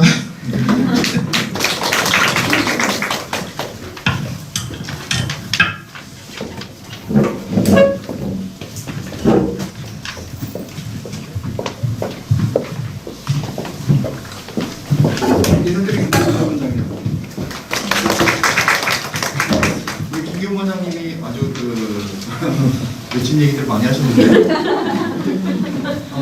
사실 영재학교 입시 같은 경우는 말씀드린 것처럼 방향성이 굉장히 중요합니다. 왜 그러냐면은 아이들이 시간이 제한되게 그죠?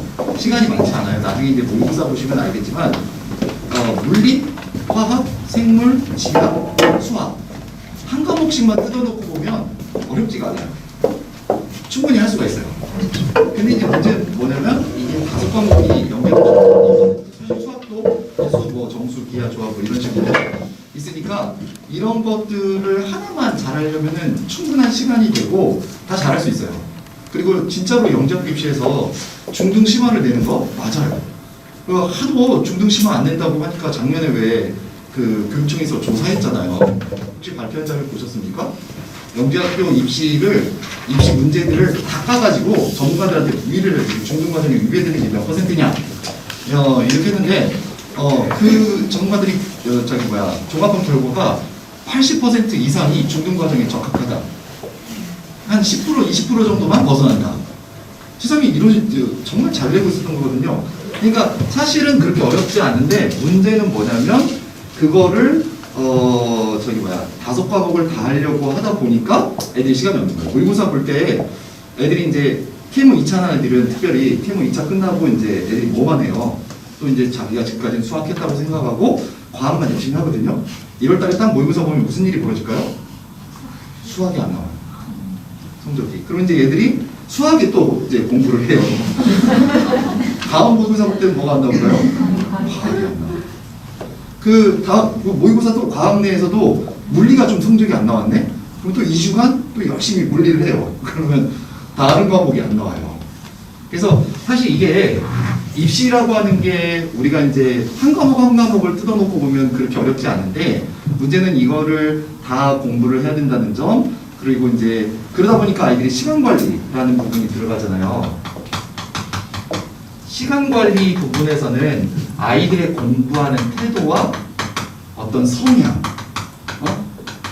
또는 시험을 한번 못 봤을 때의 어떤 대처하는 자세. 그러니까 입시라고 하는 거는 단순히 지식만 가지고 되는 것 같지 않아요. 그래서 아이들하고 꾸준히 성적이 낮았을 때 또는 애들이 절망을 할 때 부모님들하고 선생님들이 아이를 좀 잘 케어하고 이런 그 상호작용을 잘 해야 결국에는 이제 성공을 하게 되는 거죠. 그래서 입시라고 하는 부분은 실력도 실력이지만 아이들이 어떤 생활 관리랑 그 다음에 생활 태도랑 이런 것들도 굉장히 중요한 성공을 위해서는 이런 거다라고 좀 생각을 해주셨으면 좋겠고요. 그래서 이제 입시에서 제가 항상 느끼는 게 누가 아이들을 가르치느냐, 그러니까 선생님이랑 부모님이 굉장히 중요해요.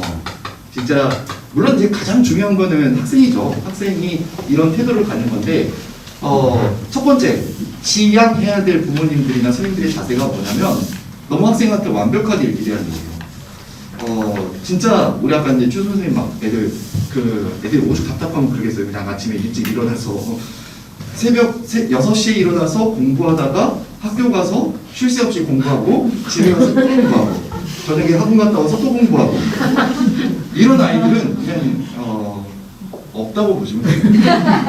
그런 아이를 가지고 계신 부모님은 진짜 세상에 하나뿐인 아이를 만났다 이렇게 생각을 하시면 되고요.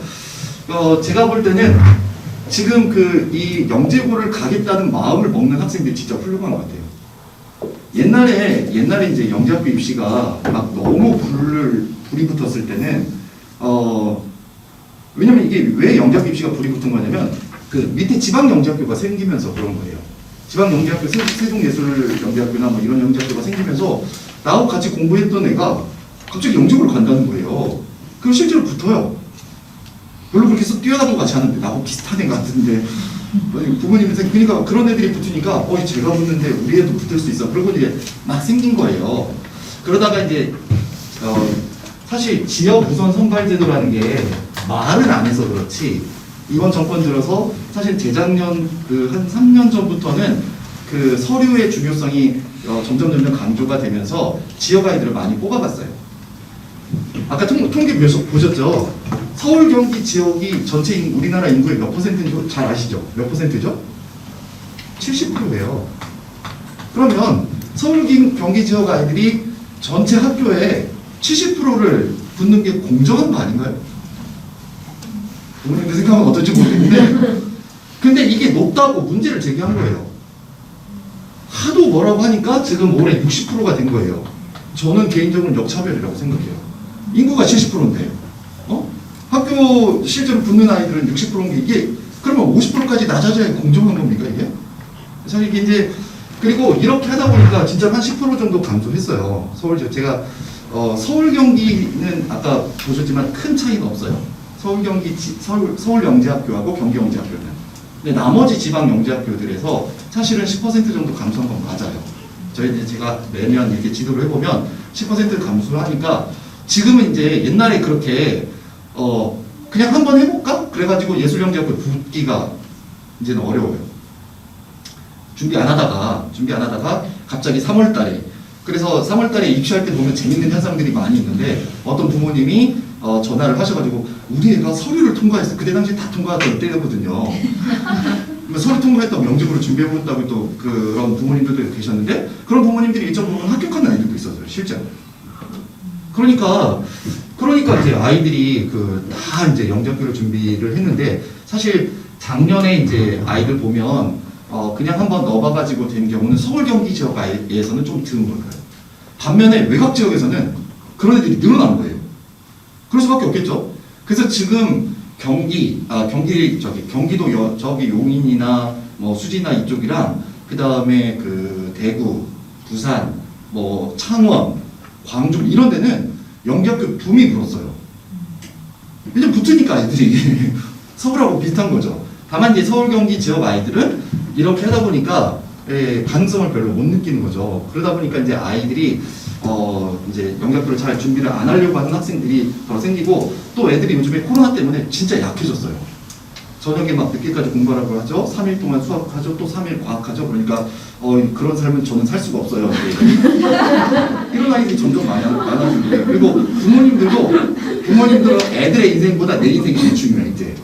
그러다 보니까 이제 저녁에 늦게까지 라이딩 하는 거 너무 싫은 거야. 다들 공감하시는 거지. 그러니까 이걸 해 말어 막 이제 이런 고민들을 예전보다 훨씬 많이 하시는 거예요. 그래서 제가 이제 정말 제가 입시만 한 20년을 가까이 하다 보니까 이제 부모님들의 흐름이나 아이들의 흐름이나 뭐 영재학교의 흐름이나 우리 사회의 흐름이나 이런 것들 보면서 상당히 많은 걸 이제 느끼게 됐는데 그래서 제가 맨날 부모님들한테 말씀드리는 게 있어요. 이 고민한다고 영재가 붙는 게 아니거든요. 공부를 해야 되거든요. 근데 부모님이든 애든 고민 많이 했어요. 할까 말까. 근데 이 늦게 찾아온 부모님들이 대부분 할까 말까 하다가 이게 늦은 거예요. 그래서 지금 어떠나 그러고 계신 부모님들이 되게 많아요. 근데 제가 또 한 번 또 어떤 경향이 있냐면 최근에 사람들의 성향이 이런 경향이 있고요. 그래서 요즘에 왜 그 경제학 용어도 있잖아요. 선택장애. 워낙 좋은 게 많았고 이제 제품들이 비슷비슷해. 핸드폰도 비슷비슷하다 보니까 뭘 선택해야 될지 모르는 이런 거 그런 게 되게 많고요. 그 다음에 또 하나는 뭐냐면 진짜 좀 뭐랄까 공부라고 하는 거는 좀 긴 시간이 필요한 거잖아요. 근데 첫 시험 지난번에 모의고사 봤어요. 저희도 이제 원래고사 한 달에 한 번씩 보니까 원래고사 한번 딱 보니까 성적이 130명 중에 120등을 한 거예요. 근데 그럼 이제 부모님이 고민이 그때부터 되기 시작하는 또 기왕 시작은 했는데 뭐 사실 가능성이 많진 않죠. 솔직히 가능성이 많지 않은 건 맞아요. 그러면 공부 안 시킬 겁니까? 근데 사실 애들이 그거 안 하면 딴 거 한다고 하지만 과연 우리 아이들이 공부 안 시켰을 때 유익한 삶을 살까요? 저는 그럴 것 같지 않거든요. 그래서 아이들이 너무 좀 일희일비 아까 우리 선생님들이 계속 이렇게 일희일비 말씀을 하시는 게 너무 이런 분위기들이 많은 거죠. 우리가 이 시대를 반영하는 것 같아요, 아이들이. 근데 그런 상황에서 아이들을 정말 잘 교육한다는 게 어떤 것일까 한번 생각들을 해보시고, 제가 이렇게 지도를 해보면은요, 일찍 이렇게 이제 학원을 실제로 아이들이 엄마가 보냈을 때 그냥 잘 다니고, 중학교 다니고, 그리고 고등학교 때까지 잘 다니면 아무리 애가 조금 부족해도 서성한 정도까지는 가더라고요. 애가 부족해도. 그 중에 좀 뛰어난 애들은 이제 스카이 가는 거고, 애가 그냥 괜찮고 엄마도 그렇게 시키는 아이들이 스카이 가는 거고요. 서성한 정도가. 대표적인 예가 뭐냐면은, 우리 아이들이 이제 영재고 가다가 영재고 안 돼가지고 과고를 붙잖아요. 과고를 이제 지원을 해가지고 과고를 가는데, 그게 별로 열심히 공부 안 한 애거든요. 어느 날 와가지고 세종과고를 붙었는데 와서 얘기를 해요. 그래서 제가 궁금해서, 야, 세종과고, 애들 중에 우리 학원 친구들 중에 세종과고 가서 노는 애들도 있냐? 이때 공부를 안 한대요. 세종과고 딱 갔는데 여긴 어디 난 누구 이런 삶을 사는 애들이 있대요. 그래서 걔네들은 몇 등급이 나오냐 그랬더니 고등학교는 9등급 체계잖아요. 일반고랑 과고는 9등급 체계인데 그렇게 공부를 하는데 4등급이 나온대요. 그런 경우는 나머지 애들은 뭐냐 근데 이제 그거는 이제 과고 입시가 면접 위주로 뽑다 보니까 진짜 하나도 준비 안 해도 과거 면접을 잘해가지고 그런 애들이 있는 거예요. 근데 실제로 과거에서 너무 힘든 거죠, 애들이. 예, 그런 아이들이 밑에를 깔아준다, 이런 얘기를 하더라고요. 그래서 요즘에 영재학교 입시가 이렇게 지역우선 선발 제도가 되잖아요. 그러면 진짜로 이렇게 착실하게 준비해가지고 영재고만 갈 수 있으면 정말, 아까 보셨죠? 40%가 서울대를 가고 지방은 서울하고 경기는 60%가 서울대를 가요. 그러니까 그냥 서울대 입시를 중학생들이 미리 치른다, 이렇게 보시면 되는 거예요. 그냥 대학 입시를 중학교 때 미리 치른다. 그래서 아이들이 어리고 조금 그러니까 좀 안쓰럽고 그런 건 있는데 그 입시를 미리 치르는 거가 그렇게 쉽겠어요, 그죠? 간단하진 않죠. 왜냐면 전국에 한 40만 명 중에 800명 뽑는데 그 시험이 쉬운 건 아니죠. 그러니까 어려울 수밖에 없는데 지금 이제 피해간다고 해서 우리나라에서 입시를 피할 수는 없어요. 어차피 고등학교 가면 또 한다고요. 그러니까 나이 든 애들이 조금 더 하는 거는 좀 덜 불쌍하긴 하죠. 그렇긴 한데 아이들이 오히려 어렸을 때 하는 게 그리고 나중에 끝나고 나면 애들이 막 굉장히 큰 불평할 것 같지만 나중에 고등학교 올라가서 제자들이 찾아와요. 맨날 저 합격자단 왔다 갔다 하면서 이제 또 들러고 이러는데 애들이 언제가 가장 기억에 남냐 그러면 영재고 입시 준비할 때가 가장 기억에 남는데요. 그때 공부가 가장 재밌대요. 실제로 그래요. 왜냐면 영재학교 입시 문제가 재밌거든요. 영재학교 입시 문제가 지적인 호기심을 가지고 있는 아이들한테는 문제가 되게 즐겁고 재밌어요. 가르치는 선생님도 즐겁고. 그리고 이제 이게 그 비슷한 관심을 가지고 있는 아이들이 모이다 보니까 수업도 재밌는 거예요. 친구 관계도 재밌고. 그러다 보니까 아이들이 영재고 입시를 무난하게 치르게 돼요. 근데 최근에 이제 부모님들이 이런 성향들이 생기다 보니까 되게 두려워하시고들 막 그러는데 막상 한번 시작하시면 그렇게 어렵지 않거든요. 그러니까 오늘 여기 이제 오신 부모님들한테는 고민만 하지 마시고 빨리 시험 보시고 시작하셨으면 좋겠고요. 가급적이면 빨리 시작하는 게 좋아요. 그리고 이제 우리 선생님들이 여러 가지 얘기하셨는데 저희 학원은 갈수록 애들이 조금씩 많아져요. 그래서 이제 예를 들어서 지금 과고반 같은 경우도 아마 과고 입시를 치른 학원 중에서는 가장 많을 거예요. 지금 한 80명 정도가 과고 입시를 준비를 하고 있는데 세종과고, 한통과고, 경기 국가고까지 이렇게 준비를 하고 있는데 이제 그 중에는 저희 재원생이었다가 이제 들어온 애들도 있고 다른 학원에서 영재고 준비하다가 떨어져가지고 들어온 애들도 있고 그래요.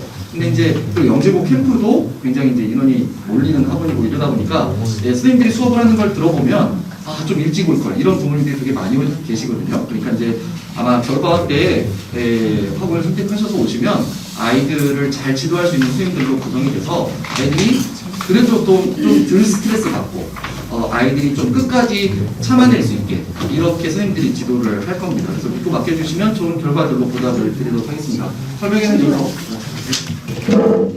일요일 창의 수업이요. 네네, 일요일. 일요일 창의 수업 민주적인하고 내밀한 선생님이 네. 표현이 좀 달라 보이는데 네네네. 혹시 설명 좀 간단하게. 자, 민유철 선생님은 지금까지 사실은 보통은 아이들이 K모 2차 끝나고 창수를 시작하는 경우가 대부분이었어요. 근데 올해는 저희들이 좀 밑에 있는 아이들도 영재학교 입시가 좀 변형이 되다 보니까 K모 2차를 안 하는 아이들도 창수를 들을 필요가 있다. 그리고 이제 창수 2차 끝나고 좀 합류하면 되니까 그래서 지금 아마 민유철 선생님이 지금 9월부터 12월 달까지 한 커리는 K모 2차와는 상관없이 그냥 조금 부족한 아이들, 그 다음에 이런 창수를 처음 경험하는 아이들, 위에서 좀 약간 난이도가 조금 낮은 이런 문제들을 가지고 지금까지 준비를 해오셨고요. 그리고 이제 2단계로 넘어가면 2단계 이제 K모 2차 이제 2차 끝나고 그 다음에 시험 보기 전까지는 2단계 문제 이제 위주로 저희들이 준비를 하는데 아까 말씀드린 대로 영재학교 입시가 선행을 많이 요구하는 문제들이 아니라 문제 해석력 이런 것들이 되게 중요해요. 그래서 민유철 선생님이 가지고 있는 가장 큰 장점이 이 문제를 어떤 문제를 아이들 사고에 맞게 단계화를 해요. 근데 그게 다단계 스텝으로 문제 1번, 2번, 3번, 4번 이렇게 쭉 요즘에 영재학교 입시가 그렇게 나오거든요. 네, 그렇게 문제를 구성하셔서 애들을 하나씩 하나씩 지도를 하세요. 그래서 일단 문제가 굉장히 새롭고 중복되지 않는 문제들 아마 선생님이 계속 끊임없이 해마다 하시면서 문제를 만들어내기 때문에 그리고 이제 가르쳐 보면 아이들한테 사고력을 좀 더 키우는 그런 문제들로 구성을 하시기 때문에 아마 커리 자체보다는 그냥 문제 해결력과 요즘에 최근 입시의 트렌드에 맞는 문제들을 계속 연습시킨다라고 보시면 되고요. 그 다음에 이제 유일한 선생님은 워낙 대치동에서 오랫동안 해오신 커리가 있기 때문에 선생님 사실 창의수학 문제들이 좀 비슷하긴 한데요. 유형들은 비슷하긴 한데 유일한 선생님은 기존에 가지고 있는 문제들이나 이런 것들을 본인 스텝에 맞게 잘 구조화를 해가지고 아이들한테 좀 쉽게 차분하게 이렇게 전개할 수 있는 구조를 가지고 있는 것 같아요. 그래서 제가 볼 때는 시간 맞춰서 두 분 수업을 아마 시간 맞춰서 들으면 될 것 같고요. 아마 시간이 안 되시면 이제 둘 중에 하나를 들으시면 도움이 될 것 같은데요. 커리를 사실 저 개인적으로는 제가 과수준이다 보니까 제 눈에는 사실 비슷비슷해 보이긴 하는데 윤희란 선생님은 토론 수업을 진행하시는 것 같은데 조별 토론, 윤희철 선생님은 토론 수업이 있구나. 민철 토론 수업, 선생님도 같이 제가 수업 시간 이렇게 밖에서 들어보면 아이들하고 같이 토론을 하세요. 네, 그렇게 하고 유일한 선생님이 기아랑 조화 쪽에 조금 더 강점을 가지고 진행하신다고 보면 좋을 것 같고요. 유일한 선생님 전체적인 영역에 맞춰서 요즘 트렌드에 맞춰진 입시 방향에 더 맞춰서 나간다 이렇게 보시면 좋을 것 같아요. 민철 선생님이 저희 나중에 합격생 뭐죠? 영역 입시를 딱 보면 저한테 항상 파일을 보내요. 수학과 기출 문제 분석 이렇게 해가지고 다 보내시는데 정말 예술적이에요. 제가 오랫동안 영역 입시 준비하지만 이게 수학 문제에 대해서 완벽하게 복기를 해가지고 그거를 분석해서 보내는 선생님은 처음 봤어요. 그러니까 이제 굉장히 문제 잘 만드시니까 아마 그리고 이제 그 선생님 스타일이 워낙 독특하셔서 광고하는 것도 싫어하시고요. 특별히 사진 내는 거 막 이런 거 되게 싫어하세요. 그래서 제발 사진 좀 찍자 안 찍는데요. 그래서 그건 안 했다고 했는데 그런 분이 계시기 때문에 그냥 딱 매니아들이 있어요. 잘 하고 계시고요. 그 겨울방학 때는 또 이제 혹시 이장용 선생님도 이제 아마 들어보셨을 거예요. 이장용 선생님은 저하고 워낙 10년, 15년 오랫동안 연기학교 입시를 해왔기 때문에 이제 다시 오시는데 이장용 선생님 기하를 굉장히 심플하게 쉽게 가르치시는 분인데요. 그러다 보니까 어떤 이슈가 또 있었냐면 옛날에 이제 고등기로 하는 애들이나 뭐 이런 아이들이 수업을 들으면서 어떤 애가 집에 가서 엄마 선생님 수업이 너무 쉬워 이렇게 얘기를 한 거예요. 그러니까 이제 다른 애가 야 얘가 엄마 다른 엄마한테 야 선생님 수업 쉽다는데도 괜찮아? 그랬더니 그건 걔가 몰라서 하는 말이래요. 사실 진짜 어려운 문제인데 선생님이 쉽게 풀었기 때문에 쉬워하는 거래요. 쉬운 문제가 아니에요. 그 혼자 풀어보라고 하면은 애들이 못 풀 문제를 선생님이 진짜로 중등과정으로 해갖고 쉽게 푼다는 거예요. 그러니까 이제 아이들이 쉽게 느낄 수는 있는데 절대로 쉬운 문제가 아니다. 이제 그것들 더 잘하는 애가 하는 말이죠. 그런 수업 스타일을 딱 알 수 있는 쌤들이니까요. 아마 수학 시험 보시고 오시면 아이들이 재밌게 수업 들을 수 있을 겁니다. 네, 마치겠습니다. 감사합니다.